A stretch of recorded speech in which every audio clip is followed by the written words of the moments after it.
All right. Peace, peace, peace. It is I, Energy Master, aka the Emma, and you are watching 5% Nation, the Solar Return. This is episode 6. We're talking about the Supreme Alphabet. So if you've been watching all the previous videos, you already know what's up. Like I told you, the Supreme Mathematics lays a foundation that is built upon by the Supreme Alphabet, which gives us the tools in order to decipher what's embedded in the 120 lessons besides, some narrative about some big head scientist making white people or whatever that is, and that's only one layer of the story. And so it is a error correction tool that allows people to be filtered based on the level of depth and the level of dedication to which they decide to engage with the information. If you're run off by the what appears to be abrasive, you miss out on what it's really saying. And that's how most ancient scriptures are designed. Like, you would have whole sections of mythology, you would have whole beings, you would have all sorts of things that were essentially designed to weed out who's actually going to look further and who's just going to sit there and be good sheeple. You've heard my talks about the context of the word sakar that's used for hell in Arabic, and how nuanced that was compared to the we just gonna throw you in some fire and poke you with a pitchfork for the rest of eternity. Is far more nuanced than that. But they don't want anybody that doesn't dedicate themselves getting past the doorway when it comes to it, because just about everything that can harm you out here can also heal you under the right circumstances, and vice versa. Things that can heal you can also harm you. You take 1 or 2 Tylenol, it'll get rid of your headache. You take a whole container of Tylenol, it'll get rid of all your headaches, because you did. All right, so on that note, we're going to go ahead and jump into this. We'll go through each one of these degrees. As you can see, there are 26. One for each letter of the English/Latin alphabet that we use. And within many of these, they have numerical values. You'll hear words that sound familiar in terms of their supreme mathematics application that appear to have a slightly different usage within the supreme alphabet. So don't become confused about that, and don't worry about it too much early on, because as you master this, those relationships become more clear. You start to understand that the letters, especially those that are in the double digits, are actually teaching you relationships between the various values of the supreme mathematics. All right, so the first one, excuse me, y'all. All right, the first one is, of course, Allah. First letter, A, is Allah, the supreme being, the Asiatic man from Asia, God of the universe, Lord of all the worlds from the highest to the lowest, original man, giver and taker of life, the foundation of all existence, the foundation of all life, father of all reality and knowledge of the sun. Allah is arm, leg, arm, head. That's 5 times 72 equals 360, showing the power of God's wisdom. Okay, so we got some math in there, we got some equations, there's all sorts of stuff going on with Allah. All right, so let's break that down. All right, so supreme being. So supreme is to say above or beyond something. It is the limit. And being is an action. So it is the extreme of action. It is the extreme of manifestation. So, in other words, you are referring to the line between that which is manifesting that which is still potential. And as that which is manifested expands, it quote unquote decreases the potential. So as you decrease potential, you increase manifestation. As you decrease manifestation, you increase potential. All right. So keep that in mind. So we typically think of a being as a I don't know what's up in my throat today, y'all. I don't want y'all learning this. And then my wife blasting the AC last night didn't help either. All right. So, anyways, so being, we think of it as a noun, but even listening to that word, it's an action. It's a verb, right? So the limits of action. That is a constraint being placed on what can exist. And so you have the line in Surah 9:129, sufficient for me is Allah. And then I broke down in previous videos how the wording that's used there is actually saying Allah is my calculator or my computer or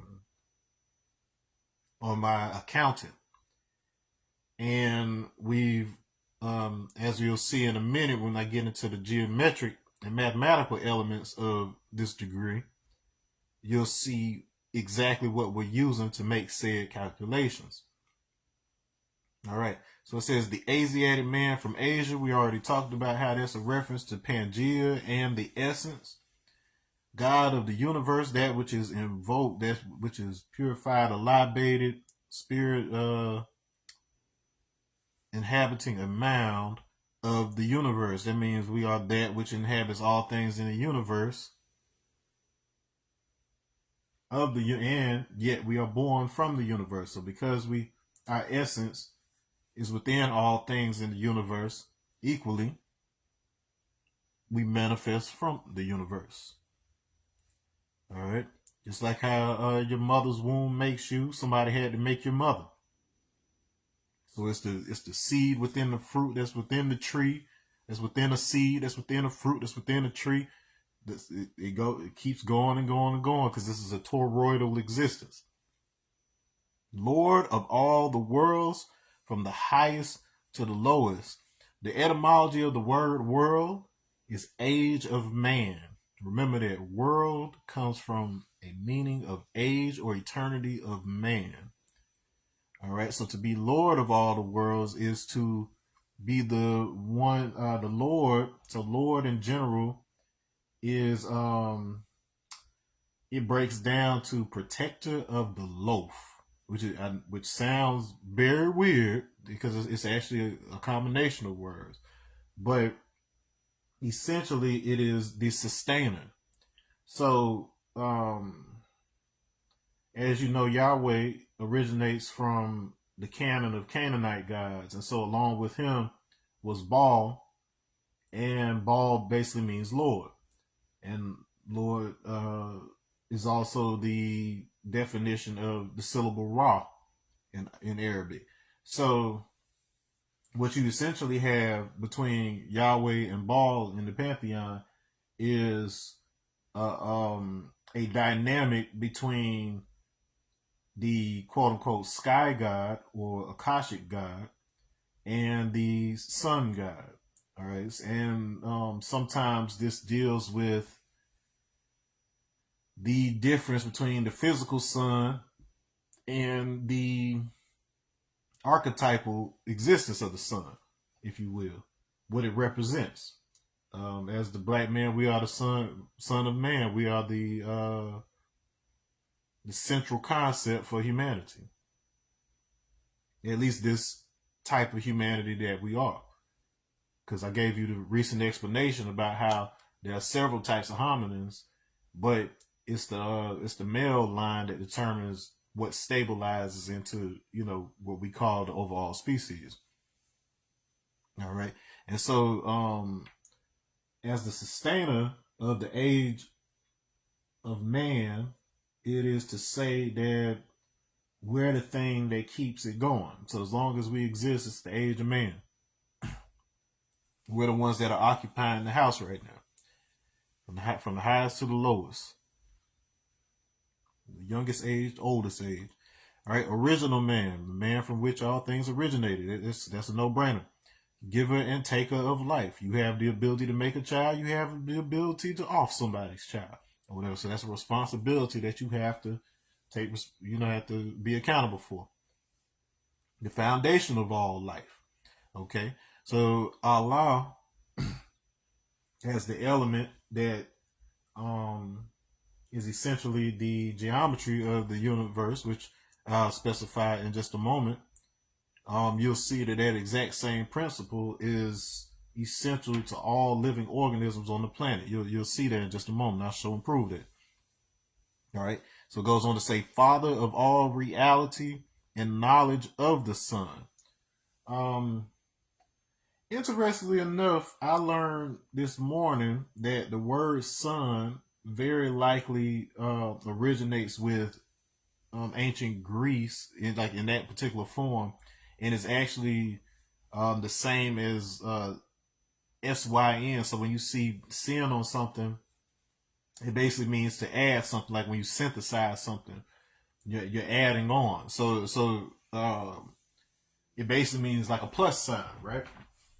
And as you know, the plus sign is an equidistant cross, and the Kanga diagram, aka the Yoa, which is used in the Congo Kingdom, which ends up becoming the sun cross in Western concepts, and it becomes the original form of the Hebrew letter Tet, which means complete or holy. You can already see how this diagram with a plus sign in it is associated with the concept of the sun's movement through the seasons, as well as how a human, moves through life and death and rebirth. So all of these concepts are tied into each other. And so the knowledge of the sun is the one that gives you something to observe with regards to that. And so what it's saying is that as the Father, the one that gives birth to that information of all your reality and knowledge, is to say that you only ever experience reality through the filter of your own projection onto it. Your design is specifically made such that it filters reality to look like the way that you see it. You can't make the assumption that reality looks the exact same for every living thing on the planet. I've already given examples of how different a butterfly's range of vision is than ours. It sees more colors than we do. We already talked about how different a dog's range of smell and hearing are. Like, they're picking up information from their senses that you don't even know exists. It looks like he's barking at something that's not there, but no, it's something there. He can sense it and you can't. All right. So then Allah is arm, leg, arm, head, and we covered that. But then it further distinguishes that, saying 5 times 72 is 360. So it's saying that if we were to hold out our hands and our legs like the Vitruvian man that Da Vinci drew and put ourselves in a circle, we're essentially a representation of fivefold geometry, which divides a 360-degree circle into 5 equal 72-degree parts. Okay? And that same fivefold geometry is manifested through the golden ratio. 1.6180339. We can keep on going. All right? It's essentially 1 plus the square root of 5 all divided by 2. That's how you get there. That's the equation. It's an irrational number. It's the most irrational number. And that becomes important in the conversation about Kim, the Egyptian word Kim, because it means On the surface, it means either ignorant or black. And that can be easily abused if you don't understand that what it's saying is that everything that exists is simply order applied to chaos. So the chaos is what contains all of the information. It's just not organized. And so that's what that's saying. So it's not saying that you dumb or stupid. It's saying that you have to start from a state of quote unquote not knowing so that you know everything. When you aren't focused on one thing, your mind basically takes on a non-local type of quality to it that interacts with all the field of information. But because there's so much of it and it's not organized, you don't even sense it. You don't even sense that you're swimming through a sea of all information at all times because it hasn't been organized. So when you're forming thoughts and go forward from there to actually construct physical objects, that's what's happening. You're simply projecting order onto what is otherwise chaos. The word chaos itself comes from chasm. So a chasm is a gap. Chasm is a space. Chasm is a void. But void does not necessarily mean empty. It just simply means disorganized. All right. And so your body is the representation of the organization of all harmonics of frequency. In a previous video, or maybe it was just a AI chat or something. I don't know. But at some point, I distinguished that the term space-time for where we live and exist in this universe, according to the classical physics model, is probably better described as timing. Like how often something happens and returns to that same spot, which brings us into a conversation of frequency. So frequency is how frequent does that thing reach the same spot. Okay, and so if we understand it in that regard, that more easily helps us translate between dimensions. If we understand that time is the fourth dimension and what we consider physical space is the third dimension, how information reorganizes itself between those two dimensions. And the reason you don't see time is because you aren't able to see the order in such a way that it is something interactive in the physical. We essentially drop things down into third dimension, into objects, whereas you may not be able to perceive time directly, but you can make a clock that performs the actions that we associate with time. Therefore, time becomes a quality of the clock's being. So remember I said being is an action, not a noun. The noun is the holder of the action in that case. Does that make sense? All right. So it says 5 times 72 equals 360 degrees, showing the power of God's wisdom. So if you remember your supreme alphabet, 5 is power, 7 is Allah God, 2 is wisdom. So to say the power of God's wisdom is actually speaking the equation 5 times 72. And then by putting that in the definition of Allah, it pretty much sets the stage for everything else that we're talking about here. So as I'm speaking, there's an embedded checks and balances. So when I'm building with another God, because we both know the supreme mathematics, we can say something like showing the power of God's wisdom, and then we pinging that power is 5, God is 7, wisdom is 2. Okay, that's an equation right there. It's complete because it's 360. So this is how you can see how this statement, the father of all reality and knowledge of the Son, is a complete statement within this self-contained framework, just based on the etymology and the symbolic references that I described to you with regards to the Dekanga and the Yoa cosmogram and the evolution into the sun cross in Europe and its evolution into the ninth letter Tet in Hebrew. So it's complete, and it ain't just something that is being said among us. It's something that's complete. It's supposed to be universal. It's supposed to be something that everybody can participate in. All right, moving right along to the next letter. Be or born. The letter B is B, as in B-E, or born. Not to be confused with the number born. So remember, you got to distinguish between the supreme mathematics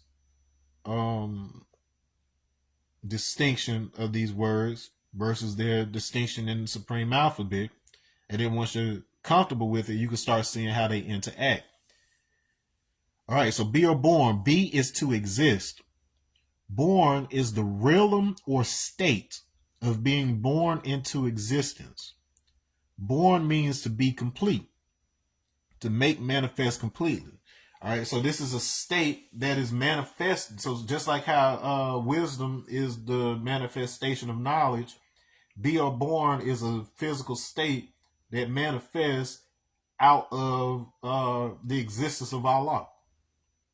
Okay, so because that order exists and it's inherent in the observer himself, which is you, for you to be here, you automatically perceive that you had to get here somehow. So even if you pop, maybe for all you know, and then, you know, the way science works with regards to how it talks about quarks popping in and out of existence rapidly at all moments in time. You know, so it's an oscillation in and out of existence, but you don't ever see it because it's happening so quickly that you think you're just one solid object. But it's more like frames in an animated feature. Like if fourth dimension is the whole it's the whole film of your life, you in 3D, you're experiencing that film one 3D slice at a time. It's happening really rapidly. It feels fluid and continuous. And that is because of the restraints that we associate with Allah. Okay? That's what holds that together. All right. And then it says the realm or state of being born.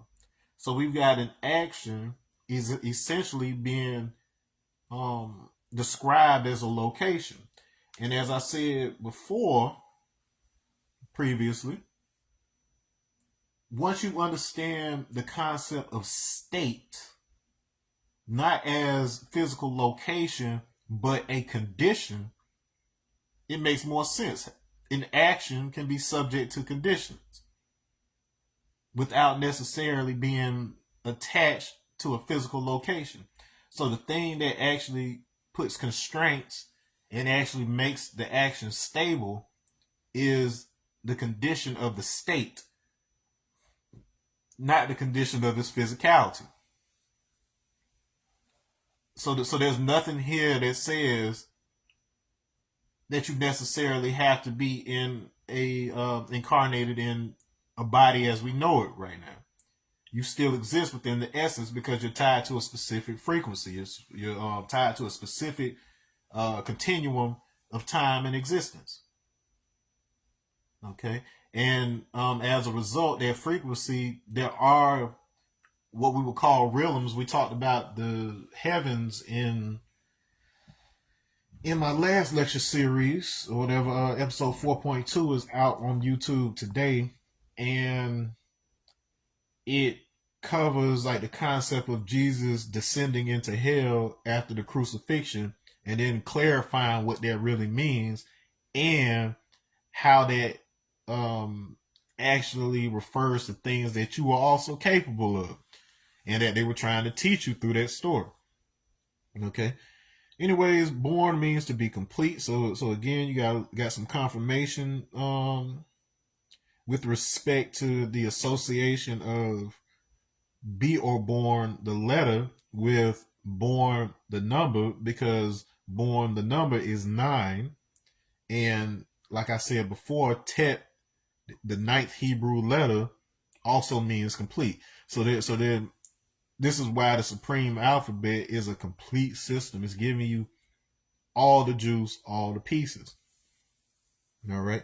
It finally says to make manifest completely. So to bring into reality fully 100%. All right. It has its own cycle, its own oscillation. It returns to the same period. So it has periodicity, which allows it to become an element, so on and so forth. Moving right along, because we got a lot of these to get through. C or C. So how I was taught, you don't necessarily have to put the two E's on CEE, but it is good to kind of distinguish between seeing with your eyes versus CEE, and I'll tell you what that's about. Okay, so it is to knowledge, wisdom being born, and gain a clear picture, which will become the understanding. To quote unquote see is to be equipped with insight and eyesight. C is also the cream. All right. So the first line, so it says, knowledge, wisdom being born and gain a clear picture, which will become the understanding. All right. So that is an equation. We know that knowledge is 1, wisdom is 2, and understanding is 3. We know that understanding is a mental picture that we gain from knowledge and wisdom. Okay, and it's symbolic of the child. So you hear all of that in knowledge, wisdom being born, and gain a clear picture, which will become the understanding. Now, peep the fact that we have knowledge, wisdom consecutively. It doesn't say knowledge and wisdom. It says knowledge, wisdom. So it's referring to the number 12. Okay, so the number 12 itself, when we get to the 12th letter, which is love, hell, or right, you'll see this relationship in which you see how the 12 contains the complete system of the child aspect. All right, they are the 2 that born the 3. So 1 and 2 born the 3 when they are together. Okay, it's a mechanism. And this gives you insight into how Jesus, as the child archetype, the child of God, has the 12 disciples surrounding him. All right, so this is an equation telling you that the digital root of the number 12, which means to add the 2 digits, equals 3. Knowledge, wisdom, born to understand. All right, so to see, the letter C is to be equipped with insight and eyesight. So it's not enough to simply observe. That's your knowledge. Your eyesight is when you observe what's going on outside, but then your insight is how you process it. And then when you're observing your own inner process, this is what generates wisdom. So it's like a feedback loop. So when you're remembering what you already saw, that's a feedback loop. You're feeding information back into your mind rapidly, holding that image, holding that information so you can analyze it. So you can see if there's something you missed about it. Seeing how it affects your experience, because you don't always get the time to do so off of first impression.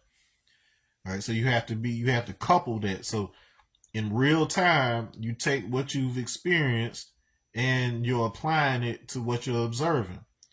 If you're not aware of that loop, the two things become coupled and you become a reactive person instead of a proactive person. You react on instinct and survival instead of you having the capacity to discipline yourself and thrive. All right. It says C is also the cream. The cream is what rises to the top. This right here, this reference to the cream is a play on the Greek Christos, which is where we get the word Christ. All right. Christ is how we end up associating the word Messiah with anointing with oil. When the fact of the matter is that these words, anointing or even baptize, actually mean to basically to paint or to smear. And so we're talking about the melanin that rises to the top on the surface. Everybody has neuromelanin. Everybody has melanopsin.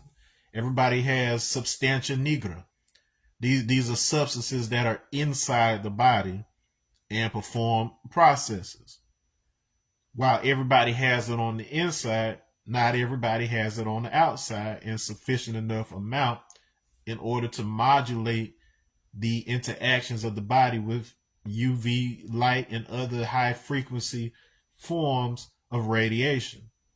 As a result, people who don't have that protection are in constant threat of those outside energies editing the DNA within them and causing mutations that can lead to things like cancer. All right. So this is why we talk about the child. It's not enough to just have it on the inside. You have to have it on the outside for eyesight. Okay. D is divine. I know some of the brothers, some of the guys at Earth, they prefer to call this divine or destroy.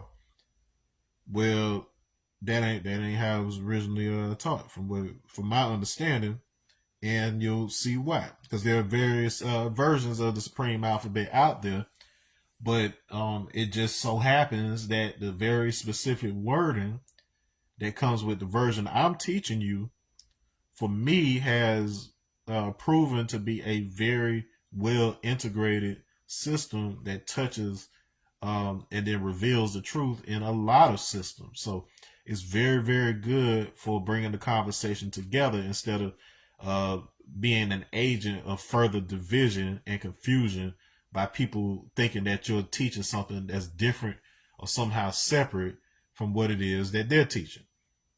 All right, so it's all about clarity, remember.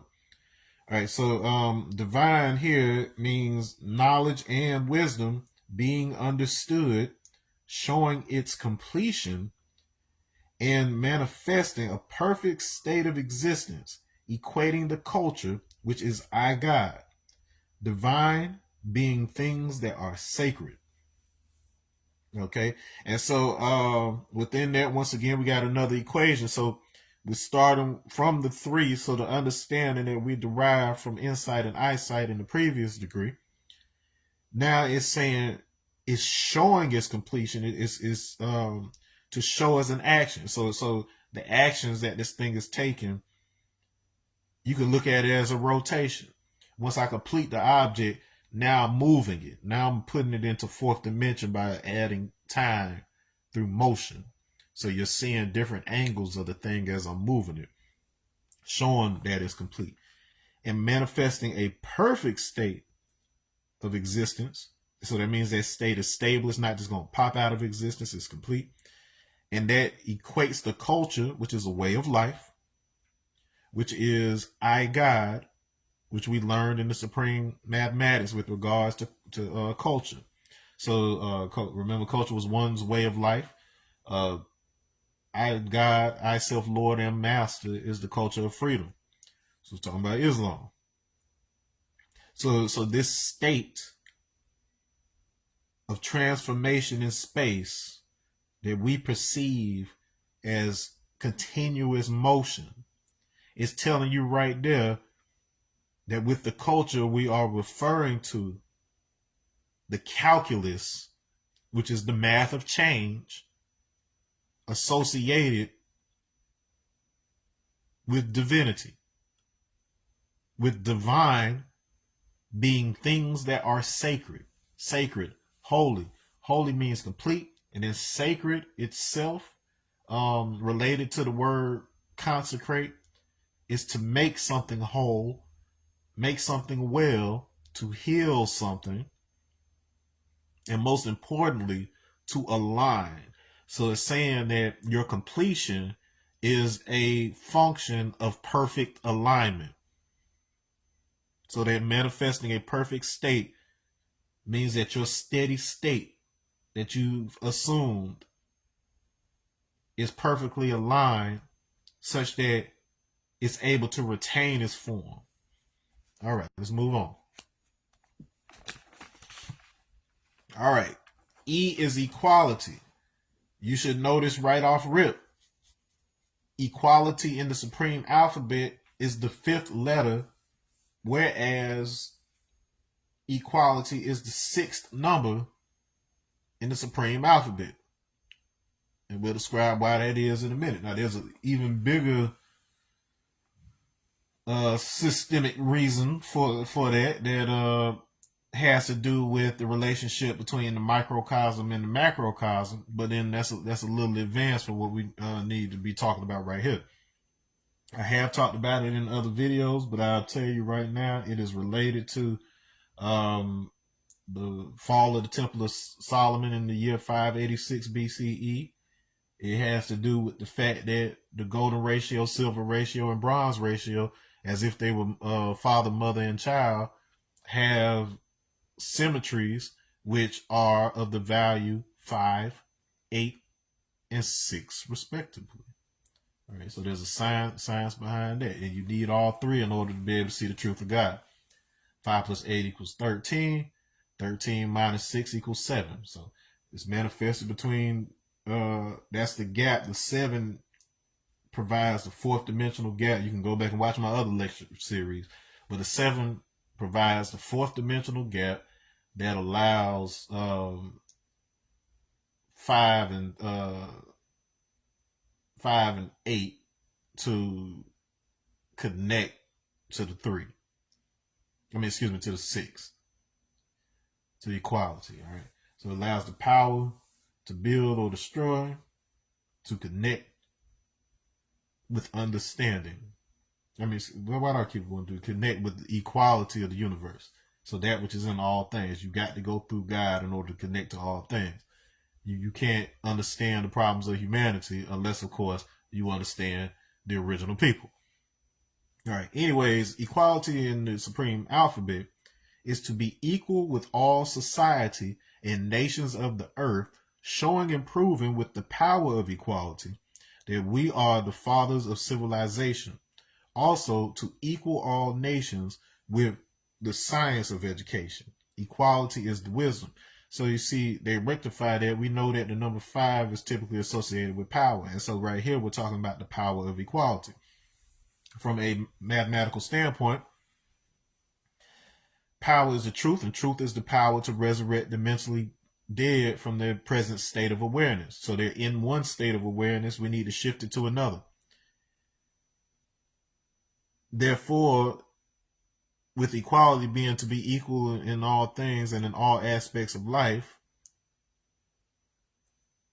we are shifting from a state of feeling separate and interpreting things as separate to a state where we understand what is common to all things, which is the essence we associate with Allah. We are in all things. We should be able to see ourselves in all things. Okay? So equal with all society and nations. Society is a closed group. Nation comes from the same word as nativity, so it's origin and birth. So that is to say, by understanding the origin of all humanity, you can find the common ground between each individual group. There's a even deeper association with the writings of Paul in the Bible that appears primarily in 1 Corinthians chapter 12. Like if you want to find one thing in the Bible that connects everything from African spirituality to Hinduism, all of it, to show you that these aren't separate conversations, it would likely be in 1 Corinthians chapter 12.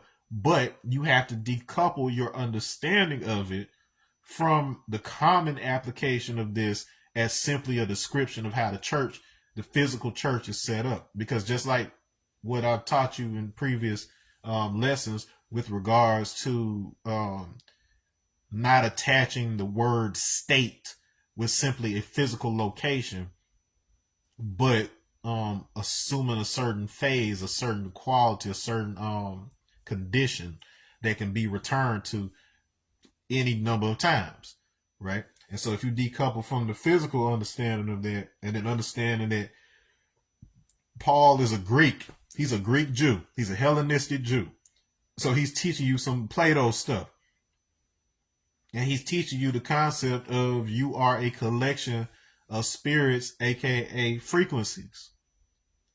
So just like in music, where a tuba, a piano, and a clarinet can all play the same exact C note, they each reach that note using a different combination of harmonics, which is a combination of little tones that are going on at the same time.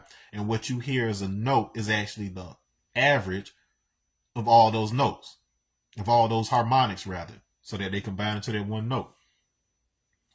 That same fivefold symmetry that we share with a pentagram, which is the 5-point star. So arm, leg, arm, head, your body is a 5-point star. That same geometry is what Plato used in order to figure out the scale of music. So in other words, that one form carries all harmonics. That is what you are. You are the sub-logos as a human being because you contain all harmonics of the universe, from the highest to the lowest, which is to say, from your lowest component, which is your DNA, all the way out to your complete physical form. That same golden ratio based geometry is informing every single aspect. So the spiral of your DNA and the 5-point form of your visible body are both being informed by the same one concept, which is the golden ratio.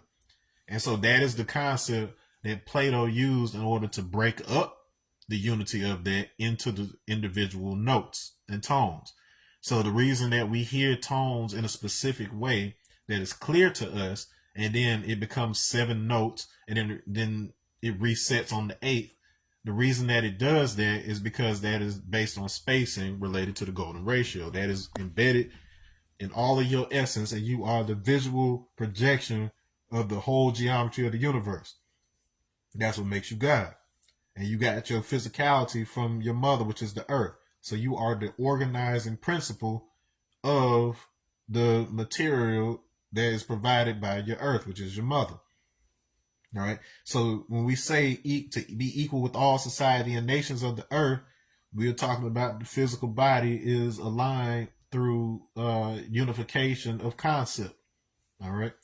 Showing and proving with the power of equality that we are the fathers of civilization. Remember, we'll get it more into it with the 120 lessons. What we mean by civilization means one having knowledge, wisdom, understanding, culture, and refinement. In other words, 1, 2, 3, 4, and 5. And then we are on the 5th level.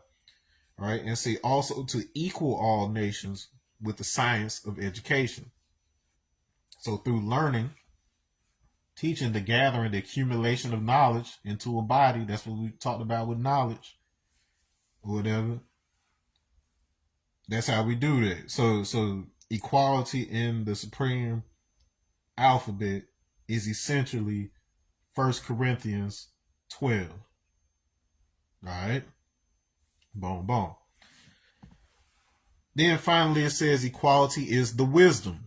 All right. So yes, we know what wisdom is in terms of the mathematics, in terms of the manifestation of knowledge, the ways and actions one uses to make that knowledge known, and wise words being spoken by a wise person. You get into that with the supreme alphabet definition of it a little bit further, but and then the symbolic of the woman. So you have a tendency in the lessons for equality and the wisdom and the woman to be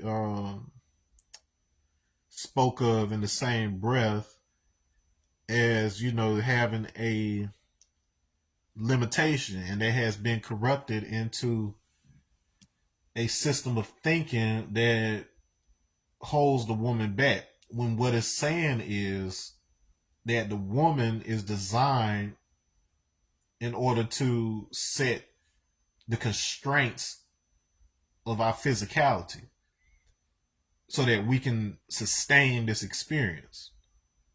Because if you did not have a body, if you loose the body, you have access to all information. And then remember what I said before, unless you have organization, it's complete chaos.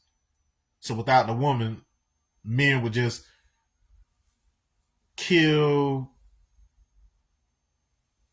stick our thing in, and just destroy everything on the planet. We would eat everything up.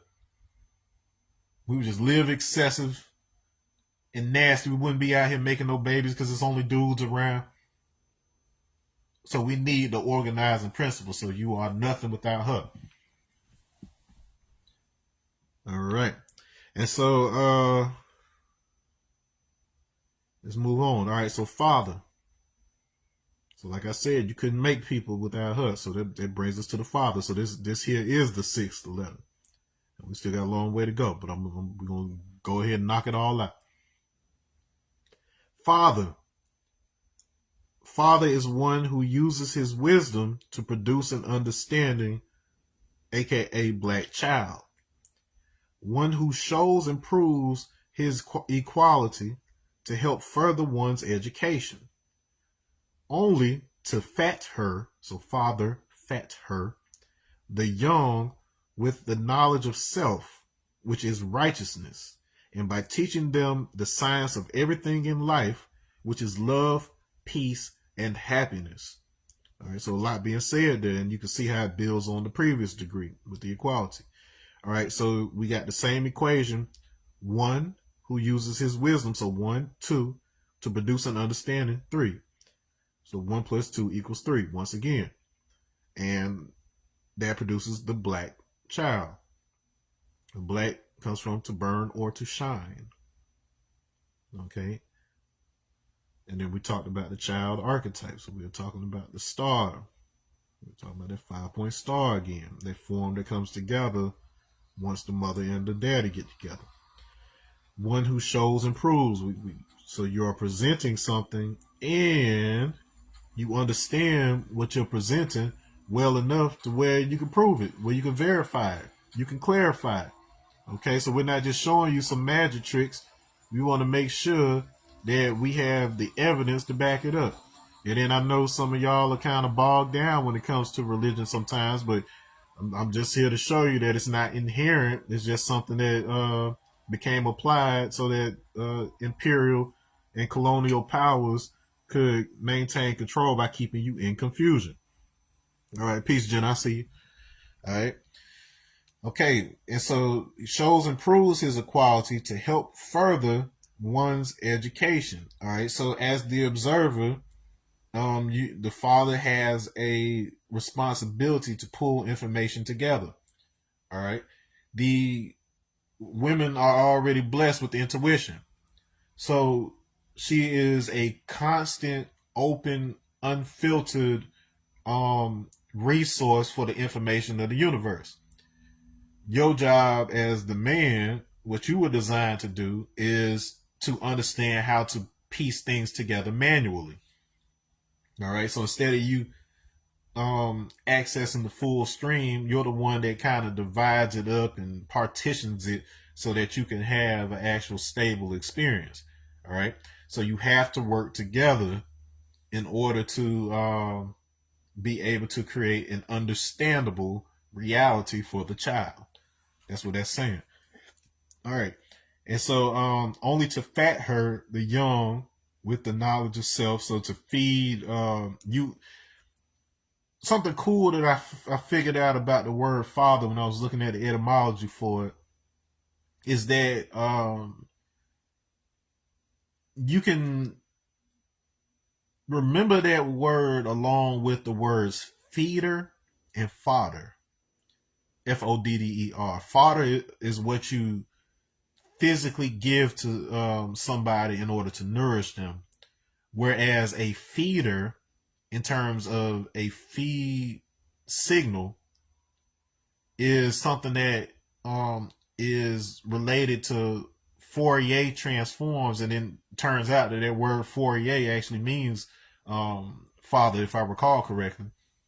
And what a Fourier transform is, it's the ability to transmit multiple frequencies as a single signal and be able to send that joint, like if you're sending like radio signals.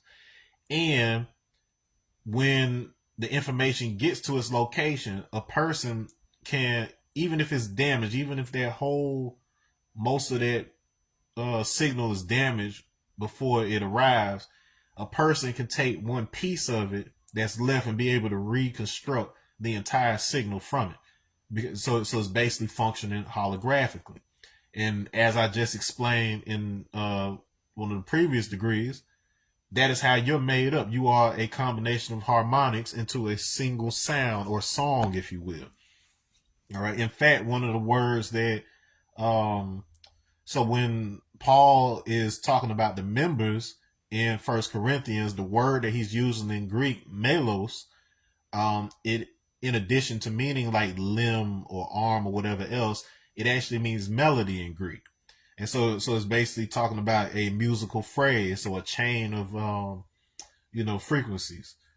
All right. And so that is consistent actually with the African, especially Igbo Ordinala conception of the other side and the spiritual realm, the ala mumu.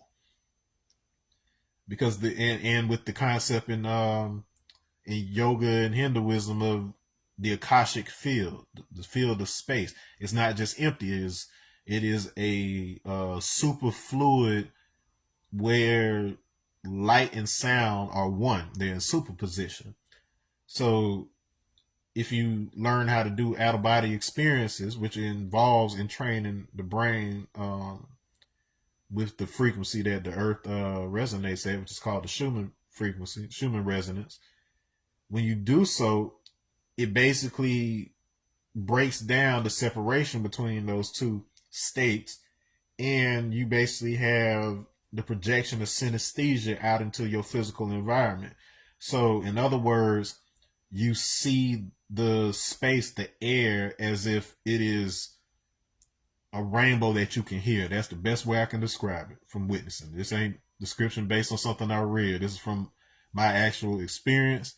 And as far as I know, I'm one of the first people to articulate it as clearly as I'm articulating. I have heard other people who trained with me as well in OBE who have described the same thing, but then they were just kind of at a loss of words for how to describe it. And fortunately, what we have available to us through the Supreme Alphabet helps us to start learning how to articulate it.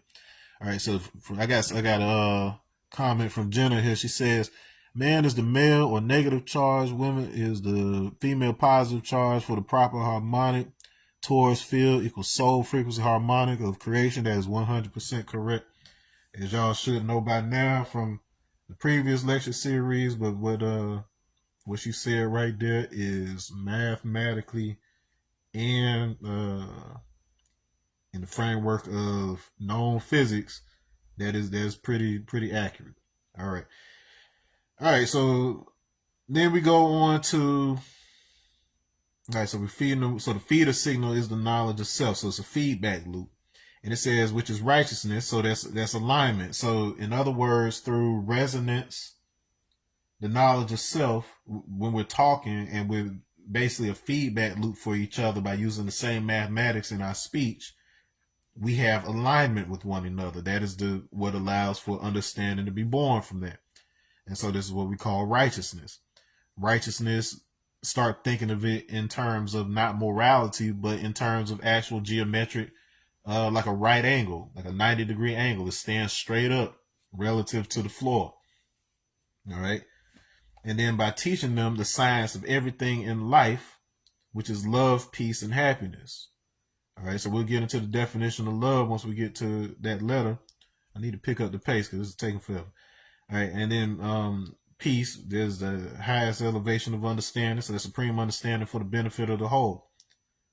All right. And then happiness, as I've said in previous talks, the word happiness actually comes from luck, which itself comes from the word cadence. So cadence is rhythm. So once again, you have cycles, oscillations. So your luck improves when you do things on the proper timing. And so this all comes back to frequency at the end of the day. All right. So the letter G is God. All right. Every black man original with knowledge of self on the planet Earth. Every black man is God. God is one who knows and understands all that exists in his cipher.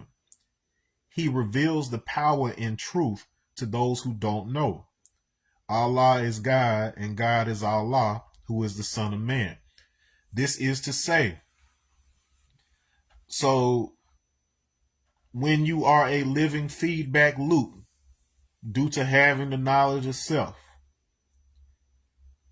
you know the one thing that allows you to know all things, the geometry, the math of self. If you understand how you are a manifestation of the organizing principle that informs every structure in existence, that is the only thing you need to know. The only thing you need to know is how that applies to you first as a physical being, and then two, how you apply that understanding of yourself to the physical world around you. If you understand your body, you can do things like when you see athletes or gymnasts doing these amazing feats, it's because they spend countless hours understanding their own physiology. And then if you're a fighter like Bruce Lee, he understood physiology in general. So by experimenting with his own body, he also understood his opponent's physiology and could predict his opponent's reach, his maximum possible speed, any number of factors that his brain was able to compute in real time, simply because he understood the one thing that allowed him to understand all things. Okay, that's knowledge of self. All right. Let's see. Knows and understands all that exists in his cipher. That covers that. Reveals the power and truth. We talked a little bit about that. To resurrect the mentally dead. So he's revealing the power and truth to those who don't know, who aren't in that state where they are looking at the whole as opposed to trying to look at a bajillion individual parts. All right. Allah is God and God is Allah. That is that's an equation in and of itself. Who is the Son of Man? So that concept of son of man that appears in the book of Enoch or whatever, it's made out to be a lot more mystical than it's useful sometimes. But then remember, Enoch means initiate. That's what his name means. And so once you've initiated through yourself, through the knowledge of self or whatever, you create that feedback loop and then you understand it better. All right, so I got another one. Let me see if I can bring it up. I don't know if I'll be able to see the whole comment here. Okay, so Jenna adds on, the shade black is created when all color frequencies are combined into one. That is with pigment. So that's what we call subtractive interference. So that supports what she said earlier about the negative. So it's not negative as in bad, it's saying subtractive interference. Okay, so it's combined into one equals black man means a full balanced frequency of human, which human equals hue or color equals frequency man by hand from the root word manu. So human is a frequency being that, hold on, I got this little thing in the way to slogan it. There goes. Frequency being that does the good work by hand. Okay. Sounds solid to me. And then if you incorporate the concept of Manu in Hinduism, same thing. It's Manu is the intellect that is determined for a particular cycle of man, and it's basically saying how all of us are going to operate. How are we going to manipulate the reality? That's what the word. So the hand, so the connection between Manus and hand, that's where it comes from. The ability to manipulate reality. All right. So which goes to show that there are forms of existence who don't have as much agency to directly affect reality and instead rely on taking over your agency in order to do so. So keep that in mind. All right, H is he. He is the man who has knowledge of self and is building a strong foundation. He is the true and living God. He without knowledge of self can neither build nor destroy, but takes away many lives. Okay, so that's important. So you are a physical living being, and if you don't know who you are and what you are, you can cause irreparable damage to other people, and not even realize that you're doing it. You know what I'm saying? That I always talk about how the road to hell is paved with good intentions. All right. He is the true and living God when he's built that strong foundation for himself first. So he's going through all those first 7 steps first. All right. Not going to spend too much time on that. I is I or Islam. ISLAM. I, self, Lord and Master. Okay. I is self and self is God. I is one who is reborn through the knowledge of self. I is one who lives out the culture, which is I God or I self, Lord and Master. It is a way of life, I God. Islam is mathematics, and mathematics is Islam, ISLAM. So remember, Islam as an Arabic word derives from peace. Peace is supreme understanding for the benefit of the whole. To equate Islam with mathematics is to say that math is fair to everybody. Nobody's ever going to war over 1 plus 2 equals 3. Okay. Moving right along, J for justice. Justice is your reward and or penalty, regardless of if it brings you happiness or sorrow. Reward is just IC equality. Penalty is just ice, to be frozen at 32 degrees or stuck in or at equality. Just IC equality is to rise above equality, to understand it. Okay, so this is a vastly different understanding of justice from what most people understand. It says it's your reward and or penalty, regardless of if it brings you happiness or sorrow. So remember, happiness is cadence, rhythm. So you have to look at sorrow as being off rhythm. Okay. Regardless of how you feel, every action has an equal and opposite reaction. Okay. And therefore, the physical laws aren't going to change just because you don't feel you're not in rhythm with it. You may not understand why things are happening, but if you start from the assumption that all things are inherently in order, because if one thing wasn't in order, the whole thing would collapse, the whole reality would collapse.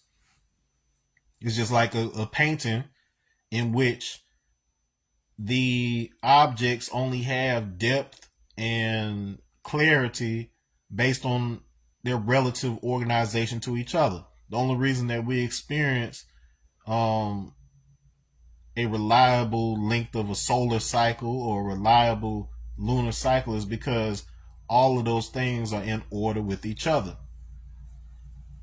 Our moon is like our distance from the sun and the moon's distance from us are such that the moon perfectly eclipses the sun. That doesn't happen anywhere else. That's not supposed to happen if you're talking about things happening randomly. But there is a single organizing principle that is inherent in all things, so we just naturally know how to exist in order with each other. You as a human being have the ability to throw yourself off rhythm. So regardless of what that rhythm is, the sun's still going to shine and it's still going to rain when it's get ready to rain. Now it says reward, so we're going to distinguish between reward and penalty. It says reward is just see equality. Just means to be aligned. It means to be righteous. And then, as I said in one of the previous degrees, we're not talking about a simple moral alignment. We're talking about actual right angle, straight up alignment. So that's resonance. You don't need an outside force to tell you whether you're in alignment, especially when it comes to sound, because when the sound is correct, your physical form will actually vibrate. When Mariah Carey hits that high C note, it shatters a glass. So there's an immediate result as a, in response to the action that when the proper action is performed, the proper effect happens. All right.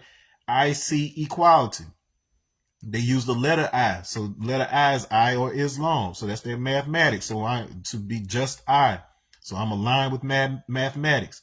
C is insight and eyesight.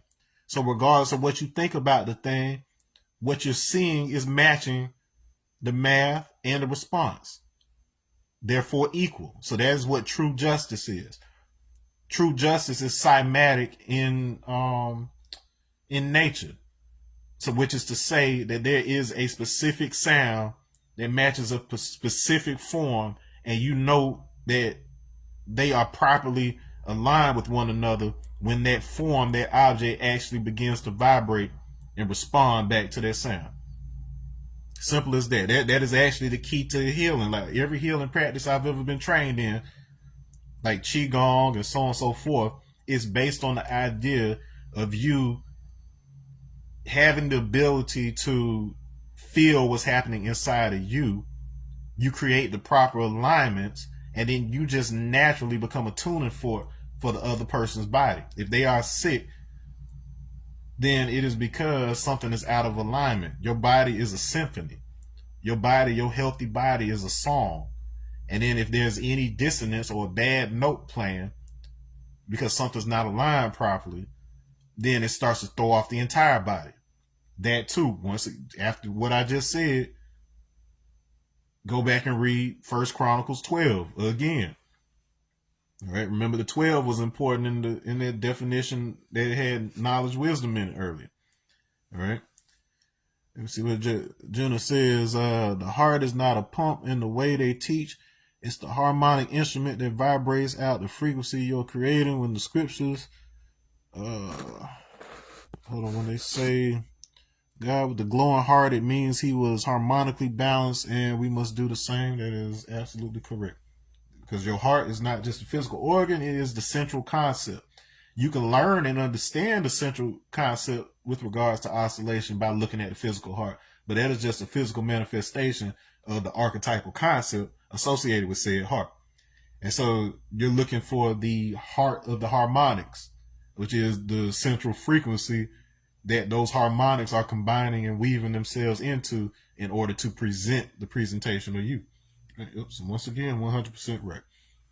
All right. Then we get to penalty. So penalty is just ice. To be frozen at 32 degrees, to be stuck in and at equality. So just keep that in your back pocket for now, because 32 degrees actually deals with the 32nd degree in the 1 to 40 when we get to the 120 degrees. With regards to the difference in brain and mind state between God having knowledge of self versus somebody being devil. And remember, devil isn't exclusive to one race or another. And then we tend to say that a black devil is the worst kind of devil because of what he does to his own. All right. And so we'll get into that a little bit later. Being stuck in that devil mind state is what prevents you from rising above it, and because after 6 or 7, so you can't even rise to God unless you have knowledge of self. All right, so just I see equality, which is your reward, means to rise above equality, just like I just described, and to understand that equality. So understanding equality, that's 3-6. So to understand the equality of the cipher, everything that's around you, that's 360 degrees. So the supreme mathematics is proven coherent in that regard. The letter K, all right, is king. All right, king is, it says God is the king of kings, meaning that God is the only true king there is. Ruler of a kingdom, the equivalent of God himself. Father and he. The king rules because he is wise and just. One who knows the ledge of his knowledge, for his word is life. In the beginning was the word, and the word is God Allah. In the original Greek of the Bible, that word is logos. And in a previous talk, I described how a logarithm comes from the words logos and arithmos, which is to say it is the means by which that which creates the form of the universe connects back constantly with that which is the source of the math of the universe. So whereas what we call the monad or the supreme God represents the mathematics that exhibits the restraints that are placed on all things, such that the overall physics of the universe is consistent and coherent and works with each other, the logos is constantly checking back with it. So in other words, when our language is not equipped to have a mathematical framework that serves as a checks and balances that we can use to verify information, you basically get lies. And in saying that, my policy is that everything exists. It's just a matter of how much information is missing from your understanding such that you can see the connection between those two things. That is a foundation for peace, love, and why it's mathematical. Okay? It says God is did I even complete that whole sentence? It said Father and He, King rules. Yes, I did. All right, so God is the King of Kings. King is the source of sources, the water of waters, if you will. What informs the quality of water, therefore it is an archetype, is what we're talking about. Okay, so we're talking about the archetype that from which all lower forms are derived. It is the one geometry from which all geometries are derived. Ruler of a kingdom, I'll go ahead and tell you right now, it's not talking about somebody that bosses over something or controls it. A ruler is a measurement. If you don't measure up, you're not aligned. That's all it is. There is nothing in this universe that's keeping you out of heaven, and there's nothing in this universe that's keeping you in hell other than the failure to align your frequency. Period. And then I know that sounds like some foofy, esoteric, whatever, but I'm literally telling you that when you're out of this physical form, everything is frequency, because all you are at the end of the day is the observer. And so for you, interacting with that frequency gives you what you perceive as a physical experience, even when you don't have a physical body, because at the end of the day, you're an electromagnetic phenomenon as far as this universe is concerned. And so as a result, by you also being the observer, you have an inherent organizing principle that arranges those frequencies around you. It filters that full field of information such that you still experience it as if you're in a 3D situation. Within that, if you have awareness and consciousness while you're in that state, it gives you some agency to be able to shape the physicality around you. But because there is an underlying organizing principle, you're not going to be able to alter all things. And in fact, even if you manage to alter those things within your perception, it only translates over to the physical realm if there's coherence. So the better you get at organizing your thoughts and your understanding of the physical, when you are in the spiritual state or whatever, you can actually make things manifest on the physical side. You may have time restraints in some cases, like let's say like I want a tree to be in a particular place or whatever. I can manifest a tree on the spiritual side, but on the physical side, it's still going to take the natural actions to happen. So a bird who may have swallowed a seed that it got from eating some fruit, it may have originally been about to poop over on the other side of the yard, but now the math is aligned such that its timing instead has it poop in the spot where you wanted the tree, and then naturally it'll go through the cycles that are necessary for that tree to grow over time or whatever. So that's manifestation on the light level. Now there are, and by light I mean like the weak level, there are stronger forms of that where things can manifest instantly, like somebody just making an apple appear in their hand. But all of that is really happening on the time side of things. It's just moving through the geometry of the 4D aspect of ourselves, and then manifesting it in such a way to where it is coherent and consistent with all observers. All right. And so the king rules because he is wise and just. And once again, this quote unquote king, because he is aligned in his with frequency and action, or whatever, it appears that he is able to manifest things before your eyes. He knows the ledge of his knowledge, so he knows how far he can see and how far he can't. And then, therefore, if he has not observed something, he should not be speaking on it, because his word could be the difference between life and death. If you're speaking on things that you have not witnessed or experienced, you have the possibility of taking many lives, just like we said with the definition of he, which is H. And it says, once again, in the beginning, the origin, the central concept was the word, which is the logos, the template, the archetype, and the word is God, Allah. So based on those two definitions that we gave for God and Allah, or whatever, that is the original template. It incorporates all that geometry with regards to arm, leg, arm, head. 5 times 72 is 360 degrees. All right. Let me see. Let me see what Jenna said here. I can't even. It's making it harder and harder for me to be able to push the little icon. But I'll read what I can actually see on here. It says, science is but only a speculation of an idea that goes out to find evidence of said proof. However, science is never the only fact in energies and how you live within them, and not all can see them. Well, Western science is that when we say science, we're saying it in the pure sense of sentience and experience.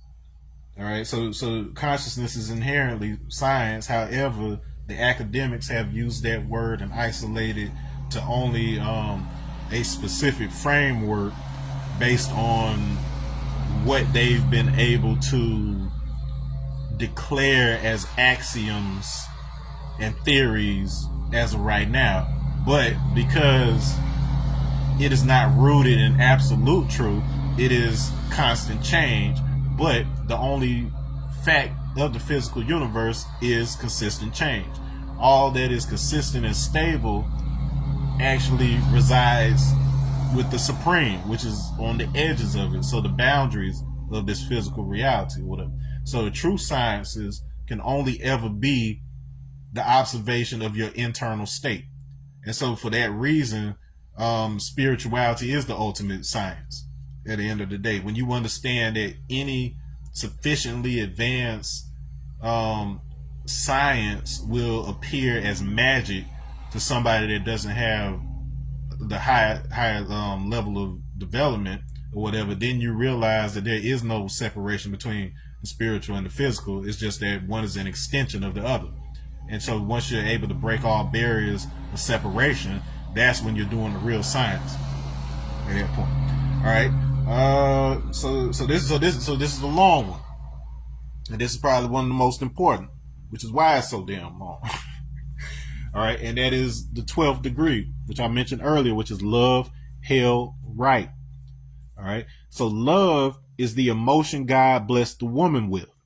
Many men and women possess this motion, and to those who have failed to cope with it has proven to be a handicap. Love to those who have gotten over this burden realize that love is understanding and not two separate qualities. Understanding brings on love or hate. Love brings on understanding. Hatred can be caused by what you understand or don't understand. Those who have realized the truth of love have proven that He is Lord. Lord is the equivalent of God, King, He, Father, and thereby abides in paradise, aka heaven. Hell is the home of the ignorant, those who lack the knowledge of self.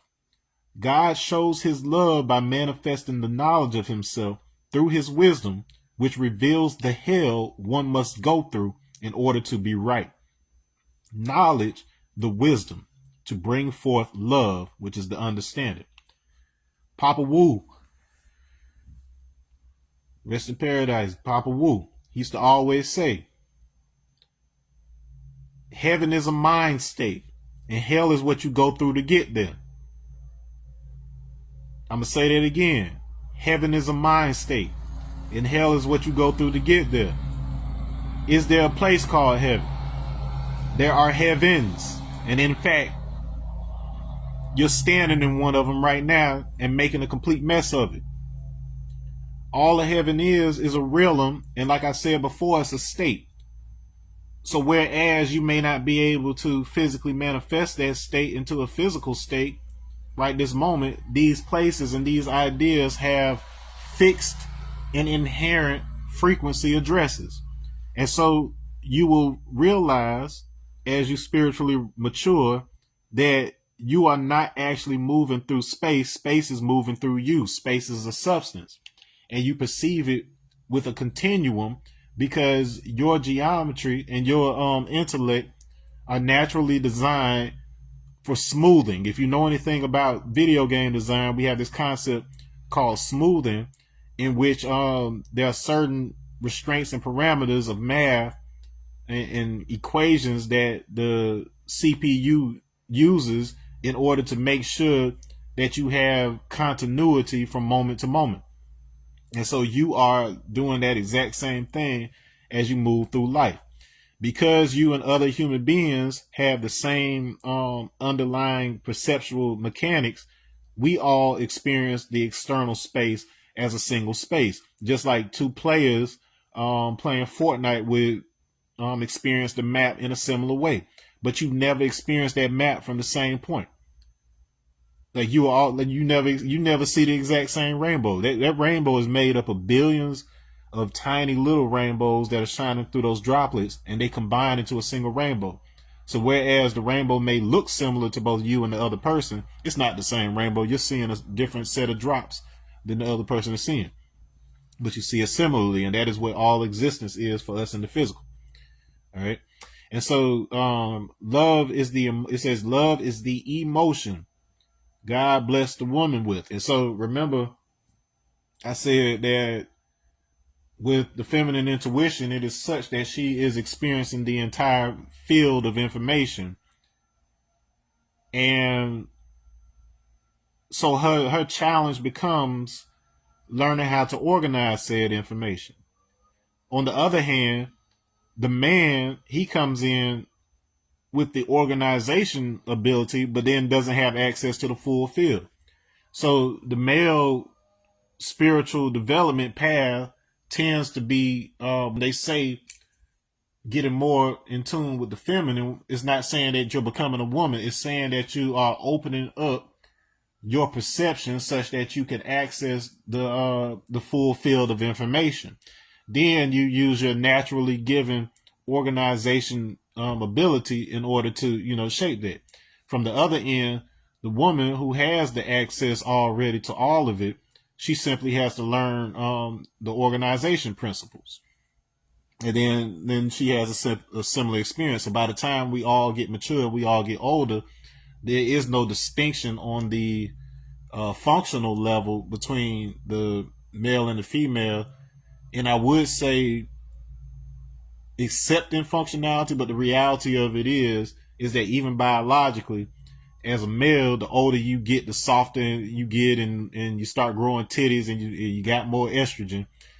On the flip side of that, the woman, she starts to dry up, she starts to go bald a little bit, and has more testosterone. So by the end of it, in the nursing home, everybody look like the same one kind of creature. Just like when you're a little kid, or at least when you're in the womb or whatever, there is a stage where male and female are indistinguishable.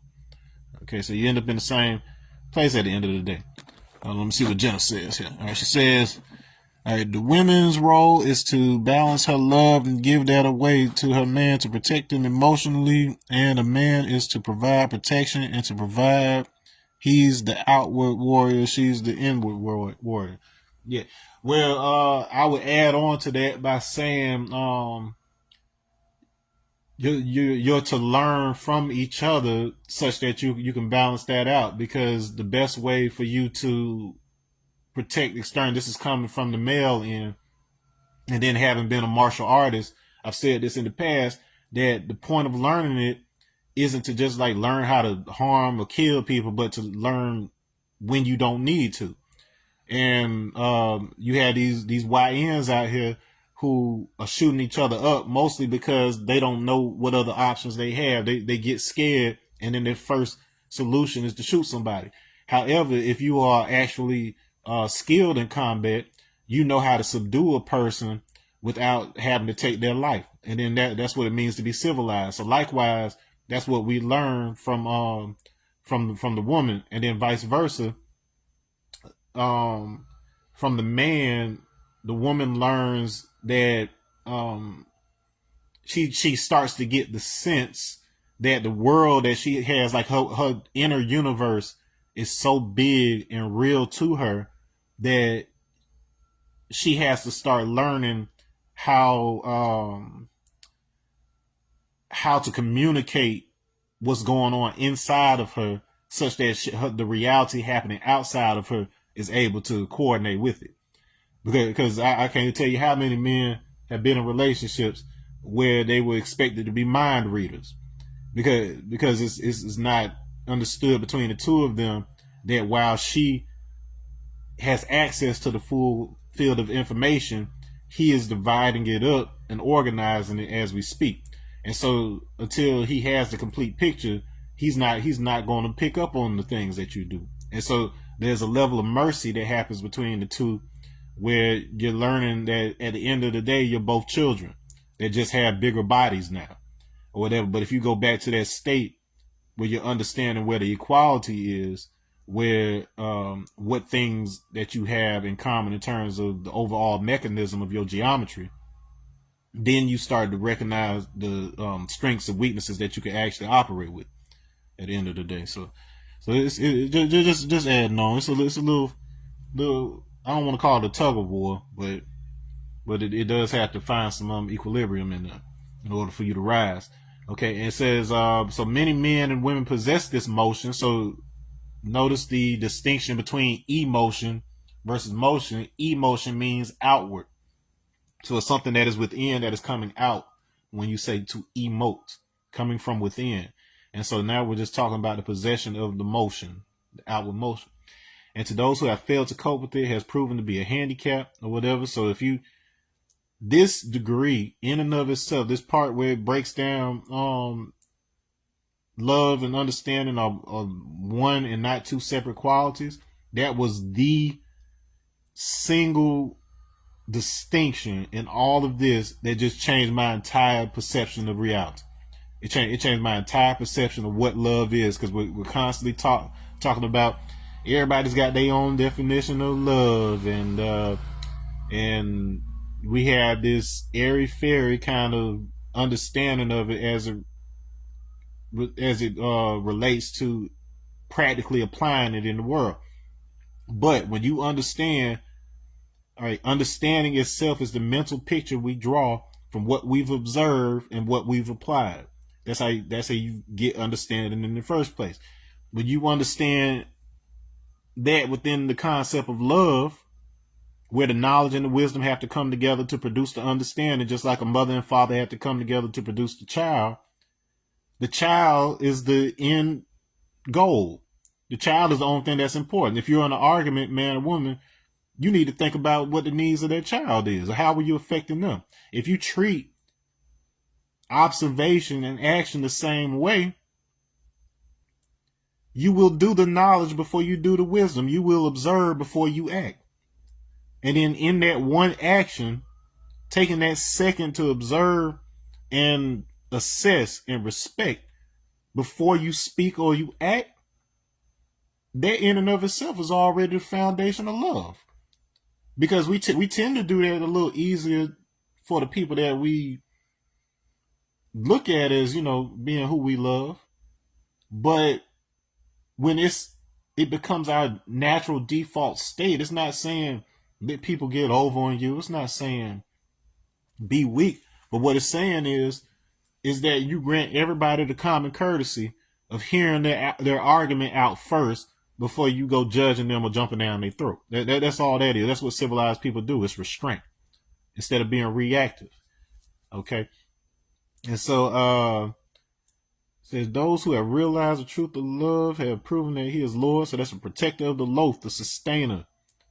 So one who understands what I just explained to you, they are a sustainer because they don't have to spend too much energy, figuring out why there's chaos in their life, because they maintain this state in which they are they observe before they act. That doesn't mean take forever to take an action, but it does mean you want complete information if you plan on making a complete action. All right. Lord is the equivalent of God, King, He, Father. So we've already defined those, and thereby abides in paradise. So those qualities we associated with God, King, He, and Father all come together such that you have an experience of heaven, which is the space itself, the atmosphere itself, the substance of space, the substance of existence, the superposition between your sound and your light. It is the one thing you can know that allows you to know all other things. It is therefore a state of mind. And when you are out of body, you project your state of mind onto the space and you experience it as a physical location. But for the most part, you want to be able to understand it and interact with it on the level of frequency and your mind. All right. It says hell is the home of the ignorant. So without the knowledge of self, if you don't know who you are or what you truly are, when you get to hell, you don't realize you're the one that's projecting that hell. You don't realize that you are the warden. You are the one that has the key. And all you have to do is realign yourself with love. Boom, boom. All right. Now, it says God shows his love by manifesting the knowledge of himself through his wisdom. So that's not knowledge plus wisdom, which reveals the hell one must go through in order to be right. So on a surface level, that's real. If you think that you're like, as a dude, if you think you got it together and you think that you know something, ain't nobody gonna show you quicker whether you wrong than your woman. You got to test it out. You can test out based on her reaction, whether or not it's on point. When you're making love, you got to do it by feel. Sometimes you got to pay enough attention to her to know whether you're doing it right or not, because otherwise she might put on that show just not to hurt your feelings. But then if you're paying attention, it's just like you feeling your way through the dark with some things. Like if you running your hand along the wall and moving your foot across the floor and then it runs into something, you need to back up and then go a different direction. But if you're not paying attention, you just dumb and keep running into the same thing in the dark, or you're walking around in a circle. And so that's just in general throughout life. All right. Knowledge to wisdom to bring forth love, which is the understanding. So the same equation. All right, let's move on. All right. Master, the letter M. It says master is one who possesses 360 degrees of knowledge, wisdom, and understanding. The equivalent of Lord, He, King, Father, God, that is. And also one who knows the ledge of his understanding, enabling him to manifest the culture, which is I God, to knowledge, understanding. So this is where part of my name comes from. I'm Energy Master. With Master, for me, it's an acronym that means manifesting and showing the truth of Allah, but it is rooted in this degree right here. One who possesses 360 degrees of knowledge, wisdom, and understanding. All right. And it says here, also one who knows the ledge of his understanding. So your capacity to picture, your capacity to form a mental picture that gives you a clear understanding, that allows you to see things for what they are and not what they seem to be. Because you're the one who holds the knowledge, you know what you know and what you don't know. You know whether or not you have complete information. If you don't have complete information, you can't say that you have a complete understanding, even though your body of knowledge is a complete framework unto itself. That is to say, just because your framework is complete and self-enforcing on its own, it does not mean that it is resonant with the higher truth. There may be somebody who knows everything that you know, but knows a little bit more. It's just like I like to give the example of when you're a parent and you have a child, and then that child, like it's a young child, they skin their knee. They fall down, skin their knee, and then they're crying, and crying. You as the parent, you're calm because you've skinned your knee plenty of times and you didn't die from it. And so you're the one who has the presence of mind to go get the Band-Aid and the disinfectant and all of that good stuff right there. But for the child, it's the end of the world. They think they're going to die. They think all the blood's going to fall out or whatever. And so this is what it means to be a master. It's one who knows and is patient with those who don't know, such that through their example and even just their state of calmness and peace, it makes others want a piece of that peace as well. How do I get what you got? That's the story of Adiyogi. So around the year 13,000 BCE is when they say that Adiyogi, who was a Shivata, which basically means, Shivata is basically a person who has achieved the level of Shiva, supreme being. He has knowledge of self. And incidentally, that exact same date is when we say year 1 of the Asiatic calendar is. So supreme mathematics, supreme alphabet, 5% nation is saying the exact same thing that Shivites are. They just use more symbolism. Same concept of supreme being. Jiva is Shiva is the same thing as black man is God. Just different wording. Okay. Also one who knows the ledge. We covered that. And in doing what I just described, it enables him to manifest the culture, which is I God. So it's like, so you're a Shivata because people, they see that quality in you as a result of you having become aligned with it the same way that they talk. Now they try to make it sound like separation the way they word it, but if you look at the actual Greek of Paul's letters, he's describing this exact same thing. You had a situation where a highly educated person with a Greco-Judaic understanding of these concepts handed this information to leaders of churches who weren't nearly as educated in the general understanding of these spiritual concepts, because they're concepts that appear in everybody's systems. But if you have a higher understanding and you're trying to explain these to somebody who's only ever been in one culture or one particular way of doing things, there are going to be some misinterpretations. And that's how First Corinthians chapter 12 ends up becoming this thing about like the body of Christ relating to only to the physical church and the members of a church and all of that. That when it's actually talking about you reassembling self. You are every spirit at once. That's what it means to be Holy Spirit. That's the complete spirit, instead of you calling on one water spirit and one earth spirit, like you trying to figure out your long list of phone calls you got to make. It's basically saying if you understand your own central concept and that you're the anchor for divinity for yourself anyway, you just making that one phone call, and then it's a feedback loop. All right. End is now or end.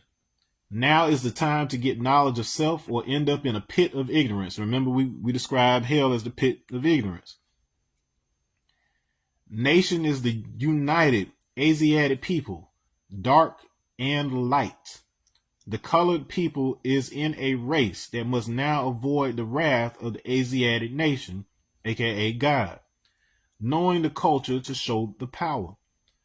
All right, so a lot of that is self-explanatory, but let's break some stuff down. So now is the time, so we're dealing with time, a position in time, all right, to get knowledge of self or end up in a pit of ignorance, which is hell. So without the knowledge of self, you basically create a hell for yourself, because you're assigning your circumstances to outside influences as opposed to taking accountability. Nation, the United Asiatic people, so all the people of Pangea, everybody descends from the tribe of Shabazz. At the end of the day, the concept of colored people, which we will get into with the lessons, is a direct result not only of natural mutation, but mutations that are influenced by selective breeding based on status. So those activities that emerged when the Babylonian Jews first returned to Israel and then started persecuting the people of the land, it was because they started these principles of racial purity, where you could only marry this type of person, so on and so forth. So those same concepts are what essentially give rise to the type of nationalism that we see today. And then as a result of saying nationalism, you don't get as much genetic diversity within small populations. And this is how you end up with those little backwater towns where everybody's cousin is also they mama and uncle and everything else at the same time, or whatever. That's a bottleneck effect. And so that causes certain mutations that kind of cut you off from accessing the complete record of yourself or whatever. You aren't connected to your original ancestors on the African continent when you cut yourself like that. The sun flips your switch.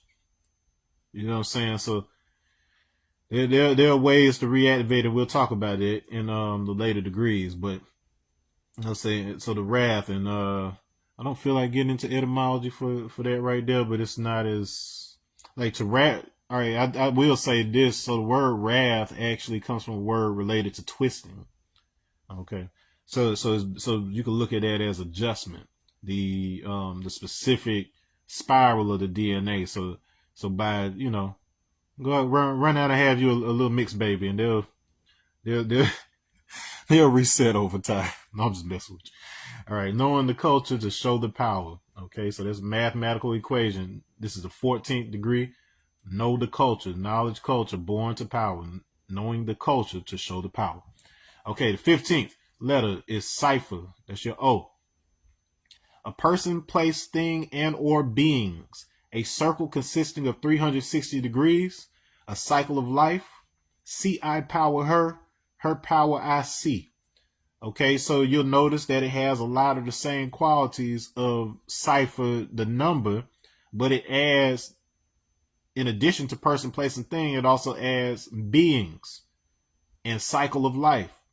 So this expands on it, where the arithmos has the math and thingness in general, but the being comes from the actual action, the cycle of life, the circle, going in and out, building momentum, building potential, and then exhausting that potential and doing it again.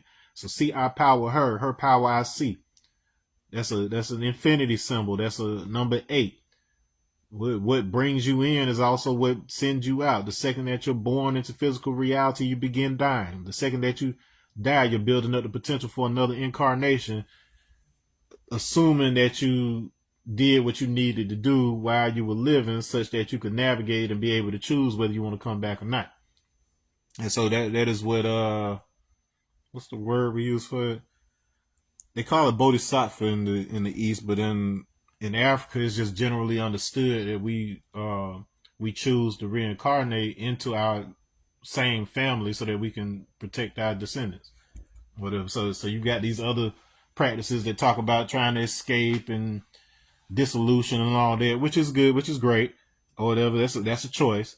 But wanderers, as they're called in the Law of One, the book about the raw material, they talk about wanderers, and then Jesus was a high level fourth density wanderer who chose to come back here instead of moving on to fifth density or whatever, to basically be a projector of reality. But after he transcended, he did go ahead and move up to fifth, and then so the Christ template became the base template for our existence. And so that's what we're essentially tapping into when we have knowledge of self. So the only way out is in. All right. Power, P, is strength, energy, or magnetism. Truth is the ultimate power, star or child. Knowing that knowledge is power, therefore equality itself is power. So this is this is where the other part of my name comes from. So you get master from the letter master, but energy comes from this degree about power, because power is strength, energy, or magnetism. When you have a closed system, the total energy of that system is essentially the same as information. Because if you know every movement, every change that occurs with that energy over a given period of time, you technically have the keys necessary to reverse engineer that thing and reverse that progression. Now, that progression is what we call entropy. So an organized state tends to move in the direction of disorder. So if something is highly ordered, it has a tendency to move toward disorder. So you would think that at some point that disorder eventually reaches a threshold that causes it to move back toward order. And so, and that is the manifestation of something we call power laws, where anytime a society, for instance, gets so one-sided to where only one group of people has all of the wealth, it creates a situation where there's so much resonance between the people who have not, that it amplifies their power. And so that's when you start seeing the miracles and all that crazy type of stuff start happening in the physical space, because for once in our lives, we are unified in the fact that ain't none of us got shit. And so you start end up having the big protests and the riots and the whole movements and whatever else. But then on a whole nother level to that, when you realize that your spiritual action in that state can have more of an impact than even your physical actions can have, and you don't doubt it or whatever, you start seeing some weird shit happen, and it works. But that's why. That's how the universe is wired. Okay, so truth is the ultimate power, the undisputable, right?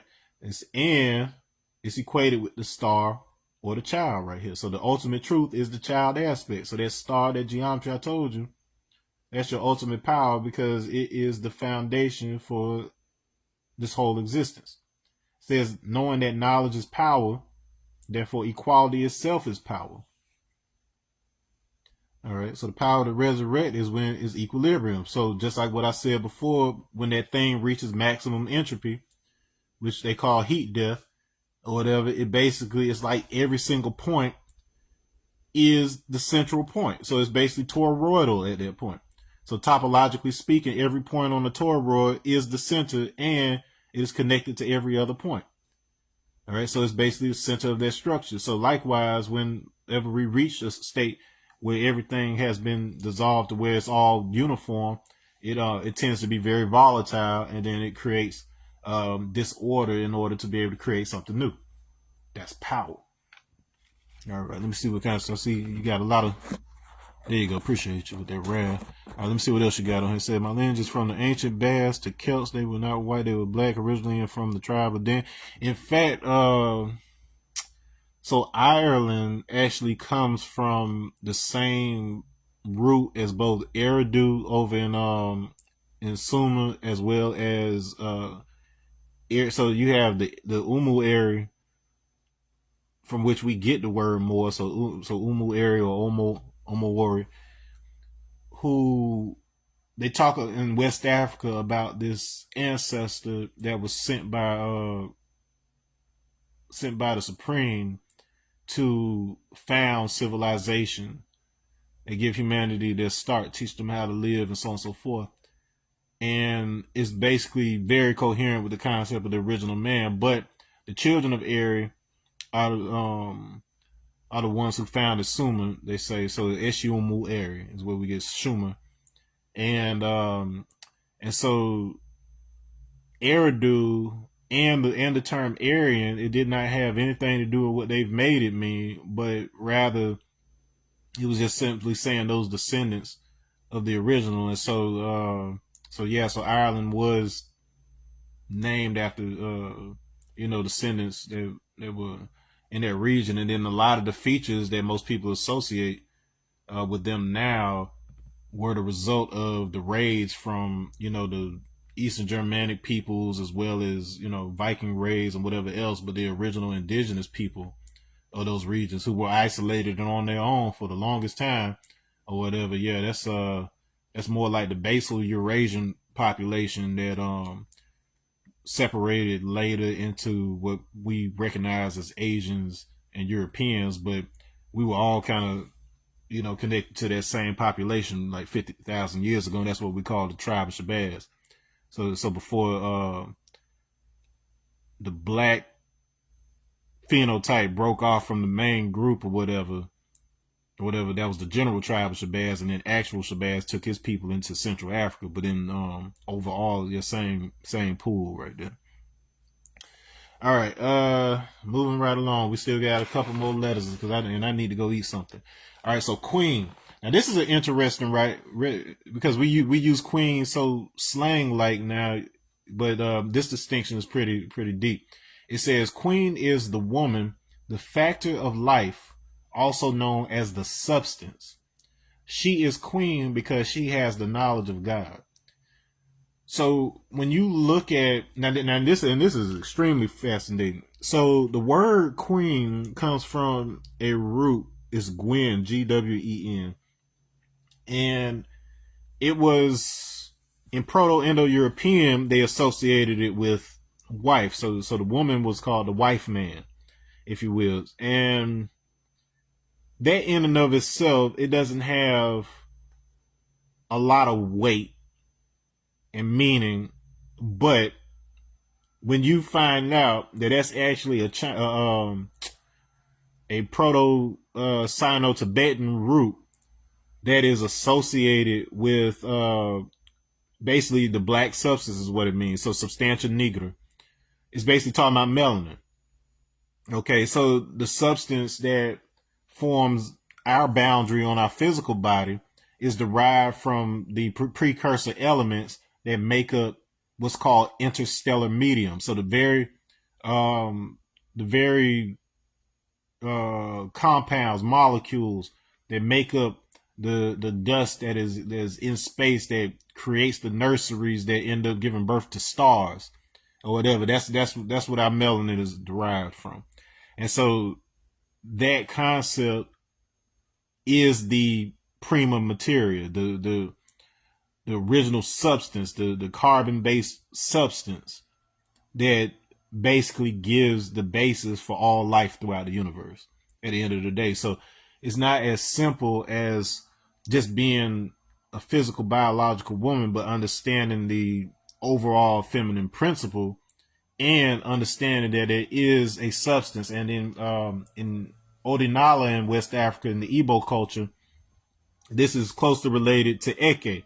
So Eke was the primordial mother, the primordial feminine, and she basically, there was an accident, explodes, her pieces become the material of the universe according to the story. What that's really describing is the uniform plasma differentiating and cooling into the dust of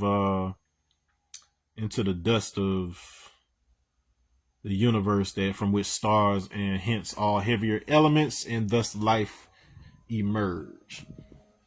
All right. What you got? Let me see.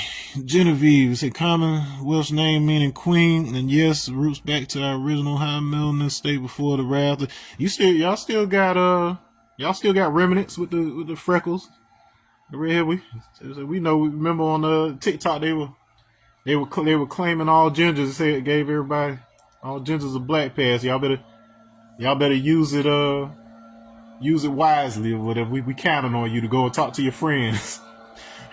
Pass through certain aspects of society. They won't let us get in. They won't let us come in the bank and get the loan. So go down to the bank on behalf of one of your black friends today. This is your local public service announcement. All right. So R, rule. Rule is the guide which shows the Asiatic man how to be right and exact. The righteous man is the ruler who leads. We ain't talking about rule over somebody. We talking about being a living measurement. By looking at you, they should know how to act. That's a real ruler. A ruler doesn't have to enforce his his authority, because his very presence is the authority that people want to fall in line with. They want to be aligned with you because you're aligned with the Supreme. You're aligned with the universe. Anybody that is aligned with it, they become equals in that regard. All right. We are all made equal through the knowledge of self. All right. S is savior or self. Now I put it up there backwards, self or savior, same difference. Or whatever, but I talked extensively about that within the 19 Code lecture series, because this is the 19th letter. It says, the one possessing the power of God and resurrects the people after first saving self. One who saves all who want to be saved and add on to self. Self is the true reality of one, be it man or woman. All right. So if you know yourself, you naturally become a tuning fork by which others calibrate themselves, such that you can see that you are not separate selves, but different angles of the same self. And therefore you respect each other. Once again, going back to 1 Corinthians chapter 12, when he's talking about like how the hand, well, how could the hand say it doesn't have use for the foot, or vice versa, whatever else, you're part of the same body. Or whatever. So just because you don't do what the other part of your body does, it doesn't make you any more or less valuable. And so likewise, that's what Paul was saying with regards to spirits. When you reach the more intermediate levels of spiritual development, you realize in order for you to get the complete truth, you're going to have to get it from a wide variety of sources. You're going to have to draw information from everybody in the universe, everything in the universe. And the way you do that is by going to a state of nothingness. Because just like I said before, once you reach that equilibrium point, that heat death, quote unquote, or whatever, there's a big bang. It's like a reset, because you're technically everywhere at once. And so the idea is to go into a state where you're able to make contact with that in order to, have the complete information. And then you come back into your regular state. And then you're going to have to, take that download and parse it out the way you can see like the pieces and be able to rearrange it into an orderly fashion or whatever, because you just grabbed a scoop of chaos, but you've got complete chaos. And so you've got all the building blocks you need in order to reconstruct what their real information is. And so that's what the concept of downloads are. So you get all the information in one quick pop, and then it may take you days, weeks, months, maybe even years to unfold and capture all of that information. That's essentially like a whole book came out of me, and then I'm still doing these lecture series because one 15-minute out-of-body experience downloaded me with so much information that I had to go and research and figure out all the ways to be able to actually explain this stuff to y'all. Find the math, find the physics to support it, find the sources, all of that. I had to do that for something that only took my chi, my central concept, my higher self, if you will, only took me a moment to transmit instantly. And then it took me all this time to be able to get this to you. All right. T is truth or square. Truth is understanding reality of wisdom. Allah shows his power and proves his power and presents the truth regardless what angles of a square. 90 degrees to each angle. 4 times 90 equals 360. A square is a multiple of 4 and a cube is 6. All right.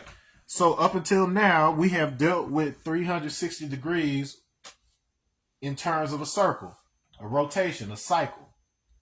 But in order to ground that cycle in reality, we have to make the truth square.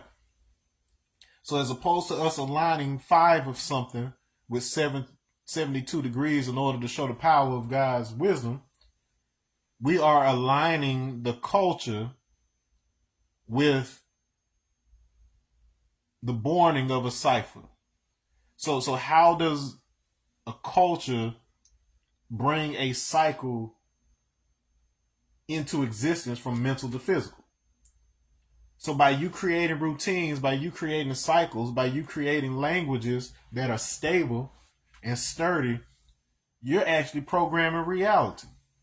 Because there comes a time where, because you've been doing the same things over and over, and there's enough people doing those things over and over, you tend to forget that y'all were the ones that came up with that routine in the first place. It's just like a few generations down the line, they're just like, well, this is how we've always done things.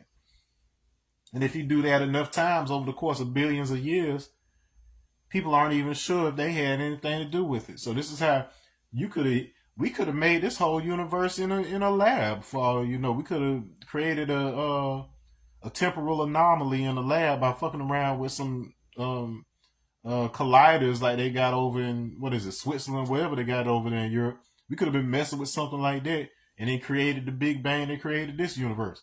Who knows? But case in point is, if enough time elapses, we can give ourselves the illusion that we came out of nowhere or that something else made us, when if reality is actually a toroidal experience, you're always creating yourself perfectly. You're always creating yourself moment to moment. You're always your own creator. Once you get to the end of the line, all you're gonna see is a mirror of yourself, and I mean that quite literally. Because if you look at your higher self, it's just like a perfected version of you that is timeless and both ancient and young at the same time. It is all your potential. Okay. It's basically you getting all the information of the universe, but having it stepped down into a form that is compatible with you and what you will understand. It starts speaking your language. All right. That's how you access the truth. You got to make it square. All right. You, the letter U, is you or universe. The universe is the home of the solar system. The universe owns and belongs to all Asiatic men and women. You is you and I verse. So universe, you and I verse. You is pertaining to the woman when dealing in completing the home or child. You also means self, king, savior, queen, her, woman. So we had I, which is the mathematics. And we said I is self. So you is the element that allows you to experience a universe in the first place. It's the part of you that you don't directly control in most cases, such that you can actually separate and parse things out in order to be able to have a 3D experience. If you weren't going to do that, you could have just stayed in information mind mode and just been a disembodied computing system, basically, or whatever. But because we have the ability to project separation the way that we do, or whatever, this is what allows you to be at the center of a universe that you are perceiving. All right, that is essentially all that's saying. It's got the same equation. One key thing that it has here: universe is the home of the solar system. It says the universe owns and belongs to all Asiatic men and women. That means just like you belong to it, it belongs to you. And it says the home of the solar system, it equates home with child. So your home, your origin, your what you are contained in is the child aspect. So from a physical standpoint, your child contains 100% of your DNA and 100% of your partner's DNA. In a macrocosmic aspect, what is projecting your form here in 3D is the boundary, the edge of the universe, such that everything that is contained within the universe is a manifestation of the information that exists on the event horizon of that boundary. By understanding the concept of heaven and heavens through the Sanskrit understanding of Akasha, where it is a substance, a fluid, an electromagnetic superfluid, if you will, that carries sound. If you understand it through that lens, you realize that the sky, aka heaven, is everywhere, because that is what the physical elements manifest from by differentiating themselves from the uniform form of that existence. Okay. And so if you understand it that way, heaven isn't something that you're looking out there for. It's something that's already everywhere, including within you. And you are both swimming in it and you are generating it. So you are both the fish and the ocean. All right. V is for victory. Victory is to obtain the knowledge, wisdom, and understanding. A man that is blind, deaf, and dumb and gotten over it has the victory. That's the Nekustan.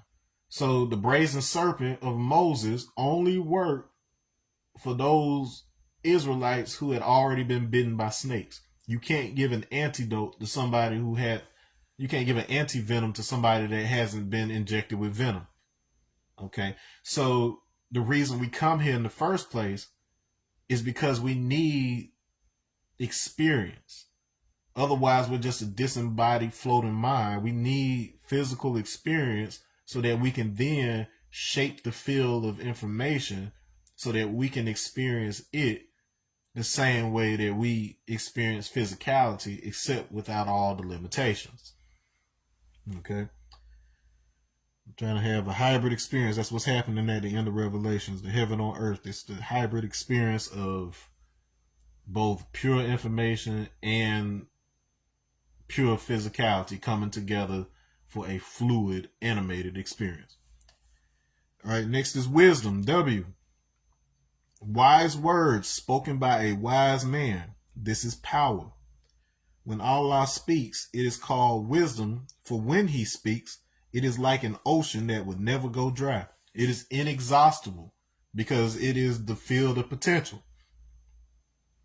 Everything that we create creates more potential for things to create. It is self-enforcing. It is a loop. And so, because the entire universe is a recursive feedback loop, when we speak from experience, it has a higher tendency to resonate. If you speak from the experience of your own voice in your body through various forms of guided chant and other things that are designed to teach you which parts of your body should be resonating with which sound, you become more adept at choosing your words in a way that not only mentally resonates, but actually physically resonates with the environment around you.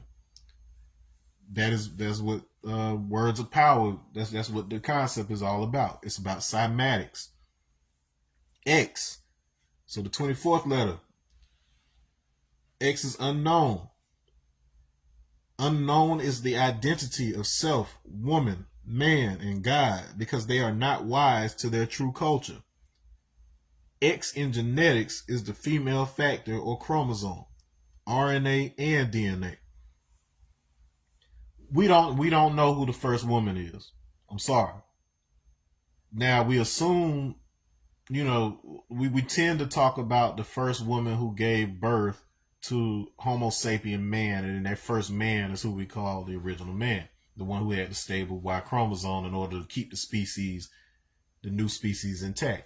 Now, like I've said in previous videos, because the woman has two X chromosomes, when she hybridizes, like she has let's say a Homo sapien has a baby with a Neanderthal, it's technically two different species, but they're similar enough, like how you have a horse and a donkey. But when a horse and a donkey have a child, a mule, that mule cannot have babies of its own. The human woman, the female lion, and the female bovine, which is cows, oxen, stuff like that, have a higher likelihood of being fertile if they are hybrids. So whereas the male may not be able to have babies if you make a liger or, different types of hybrids, the female, because she has two copies of the X chromosome, if there's something damaged or not working with one of them, she can just draw it from the other. So a woman passes her mitochondrial DNA exact copy from mother to daughter. And because of this, we have no real idea when the first woman existed, because it could go on perpetually forever in the past direction. As far as the common ancestor of men, that's a little easier, because once one Y haplogroup proves its stability in a certain to a certain degree or whatever, it becomes the baseline for all future ones. And so it has a tendency, if this has the trigger that causes a species to emerge, it tends to wipe out the other species. So this is why you don't see Neanderthals, Denisovans, and all that good stuff anymore. There was even some little hobbits. Let's see. Jenna says, I think the first woman was actually within Yahweh himself when he made man and women. He made man and took women from inside himself and split both into separate beings to learn to balance together. According to Law of One, it says, yeah, Yahweh, it was a cloning program. So you had naturally occurring hominins on Earth that were like the line that would go on to be like Sasquatch and stuff like that. I'm just saying what it says in the book. And Yahweh made exact clones of himself in order to, and then mind you, Yahweh is a group, so it's like a group consciousness. And so you've got all kind of different types of mixing and stuff that happens on the soul level before you even create a physical body for yourself. So most of what I'm describing is happening on the etheric plane first before it crystallizes into a stable genome here on the planet. But that's to say, he made exact copies, and so the already developing life on the planet or whatever was basically, I don't want to say hijacked, but just basically the direction of evolution was steered in a different direction, such that upright walking and specific intellect could naturally evolve on the planet. And so what I mean with regards to the first woman is that whenever there is an evolutionary leap, the parents of that thing that evolved are not the same thing as the thing that evolved. So they always had a question of what came first, the chicken or the egg. Well, technically the egg, simply because whatever laid the egg wasn't a chicken. It was whatever the ancestor of the chicken is. And then that egg contains the child that mutated into what became the template for all future chickens. All right, so I don't know why that's been a question for all eternity, but it says the human fetus is female until the male sperm changes it. So this shows me women came from Yahweh and he created man from the whole and female from a part of him. So the egg, when it's not activated, is essentially the earth. Like that's the planet you occupy until you birth it out into this physical earth. And so so in terms of fetal differentiation, that's entirely a hormone situation. So you could say technically there's no such thing as a male from that standpoint. Like there's no difference other than a hormonal shift that causes you to develop one set of genitalia versus the other. This is why the word man is usually used in general until you bring in the concept of who's going to be the me and who's going to be the you at the end of the day. And so that's basically the dynamic. Say, okay, we're going to have the ones with something hanging out, they're going to be called man, and then the ones who have the hole that goes in, we're going to call those women. And then you put the plug into the socket in order to make a child. And we're going to keep it that way. Instead of people just laying eggs and having clones, because then you wouldn't have like if you just multiply through parthenogenesis or whatever, where you could just like pop out a baby the way aphids do. So it is a biological possibility just in general in the animal kingdom. But if you did that, there wouldn't be nearly enough genetic diversity with that regard. So yeah. So there's, and then I could get into the concept of Allah as well in terms of the name of the female earth spirit, but Yeah, Yahweh is definitely associated with the cube rearranges itself. Matter of fact, I'll give you the best example of how you can look at it. So, so bees, like honeybees, they technically have three genders because you have the male and the female, but you also have queen. And so the queen is a special case that can give birth um, either parthenogenically to, let me see, which one is it that she only gives one to? It's some kind of way to where I think it's the male, so she can have males without fertilization, but she can only have females if a male fertilizes. So she could just like lay an egg and it'll automatically be born into a male bee. But if she wants to have a female bee, the worker bees, then she has to mate with one of the male bees. And so the female bee that's born, she has the possibility of going through the hormonal change that makes her a queen if she eats royal jelly. So they've got a substance that the bees produce that can trigger the processes in a female bee only, such that she can turn into a queen, and then also have the ability to reproduce both sexually and basically parthenogenically or whatever. So if you think of it that way, and you apply that one,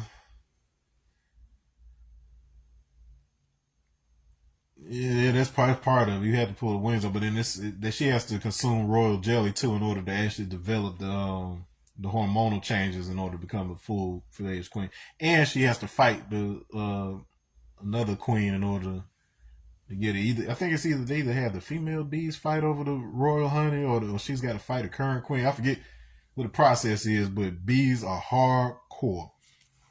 Period. But I say all that to say that there's a third option when it comes to creation, and it's generally understood that the source, even in the concept of Allah in the Quran, like the Quranic version of Allah, it's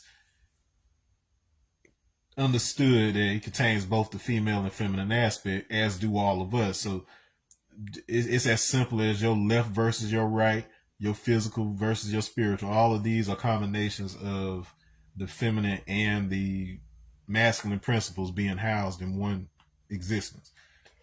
All right, we got two more letters to go, and I'm gonna get out of here. All right, so we got Y. So the letter Y is literally the question why. It says, why is the question most asked to justify? Why does he like the devil? Why does the devil call us African? Why are there so many of our people still dead? This is because of their own doing, not accepting the truth. In genetics, the male factor or chromosome is Y. God knowledge on the Y having 3 points: foundation, right point, and left point. So we got that concept of the three. So I'm not saying it's three genders, but all of us are a combination of the three qualities, which are the masculine, the feminine, and the child aspect. And then because we have all three of those, if we have balance between the masculine and feminine aspect in terms of physicality versus spirituality, then it creates the hybrid experience necessary for you to be able to perceive the spiritual elements as if they were physical objects.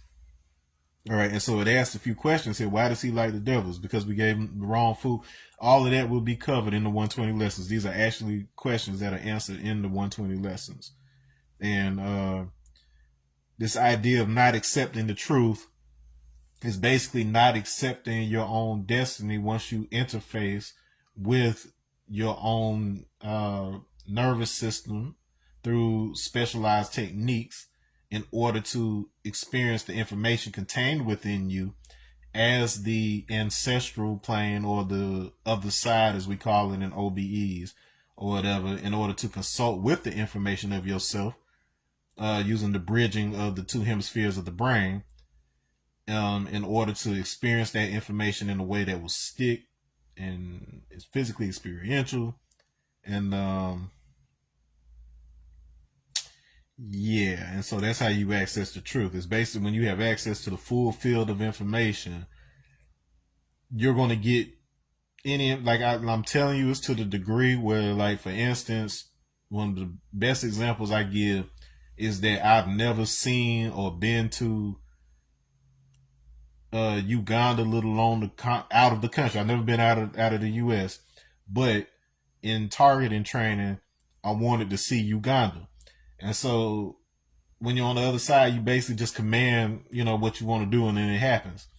And so I go to this location, and I'm like outside. It looks like I'm in front of some kind of center or landmark or something like this.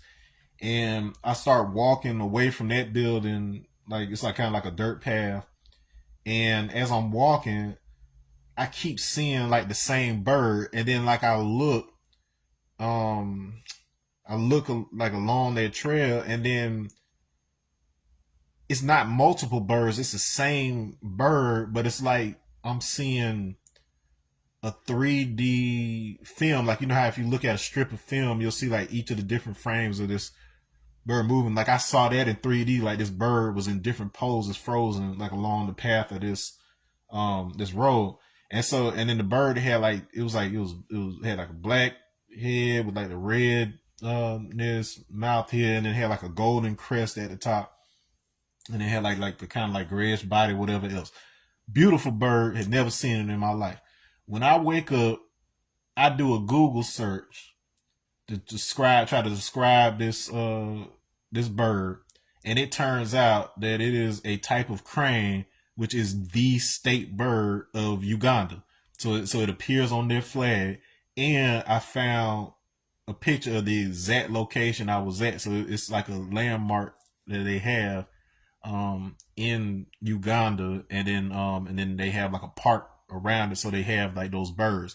So that was confirmation for me, and I've done like several other experiments with it, but that was confirmation enough for me that you are able to grab accurate information while on the other side that you couldn't have possibly known on the other side. I mean, you couldn't have possibly known otherwise. You know what I'm saying? So this stuff is real, and it ain't something that I'm not gonna say like I was skeptical beforehand, but what I'm saying is you can't really know something until you actually experience it. So I didn't speak on such things before then, but having actually experienced it, and then knowing that I'm not even an anomaly with that, like I'm nowhere near the only person who messes around with this. I don't do it as regularly now, like since I'm not training right now, but I did it enough to be able to confirm for you it is absolutely real, it is teachable, and they've been talking about this for thousands and thousands of years. We just have to clarify the way it's described. All right, and so last but not least, before I get out of here, last letter Z is zigzag zig, which means knowledge, wisdom, and understanding. Knowledge and understanding are alike, and zag is unalike. Remember, Masta is one that has 360 degrees of knowledge, wisdom, understanding. Here we're talking about zigzag zig, being able to go back to the starting point. Okay, and it says knowledge and understanding are alike, and zag is unalike. So just like with the dynamic between Osiris, Isis, and Horus, aka Asar, Set, and Heru, the Father is resurrected through the Son.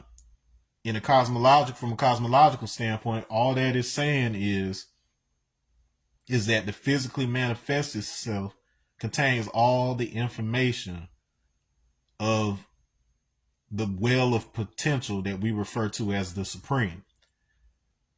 The mother aspect provides the physicality, but it is the inherent geometry and I guess you could call it the hollows. So if you look at space as a vast void, the hollow organs within your body, the yang organs, also are a microcosm of the void. So it's like the inside of an instrument. When you talk and you send information through your body when you've been fasting and it's not all plugged up with doo-doo or whatever, then you can resonate those cavities within your body. And I said I was going to talk about it in the previous lecture series, but I'm going to say it here because I did give the etymology of what Africa is. That's what Africa is. It's the void. So when it says we come from Africa, we come from the void. They named a continent after that, but Africa comes from Ifri, meaning cave or cavity. It's talking about the hollow. So it's holy. We come from the holy land, the Holy Spirit itself, if you will. So that breath. So the word that the Greeks use for spirit actually means breath or life. So that breath of God that was blown into the earth is basically saying you're made into a container by hollow aspects forming themselves within you once that egg was activated.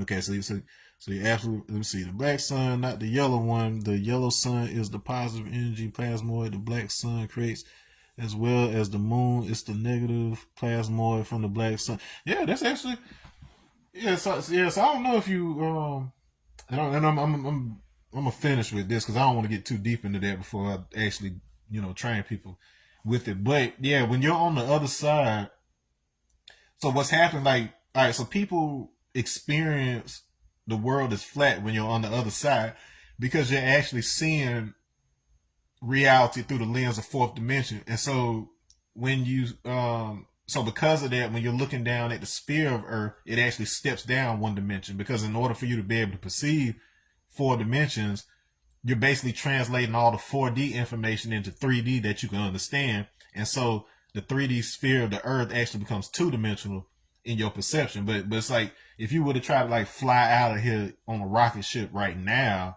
you're still going to experience the earth is round.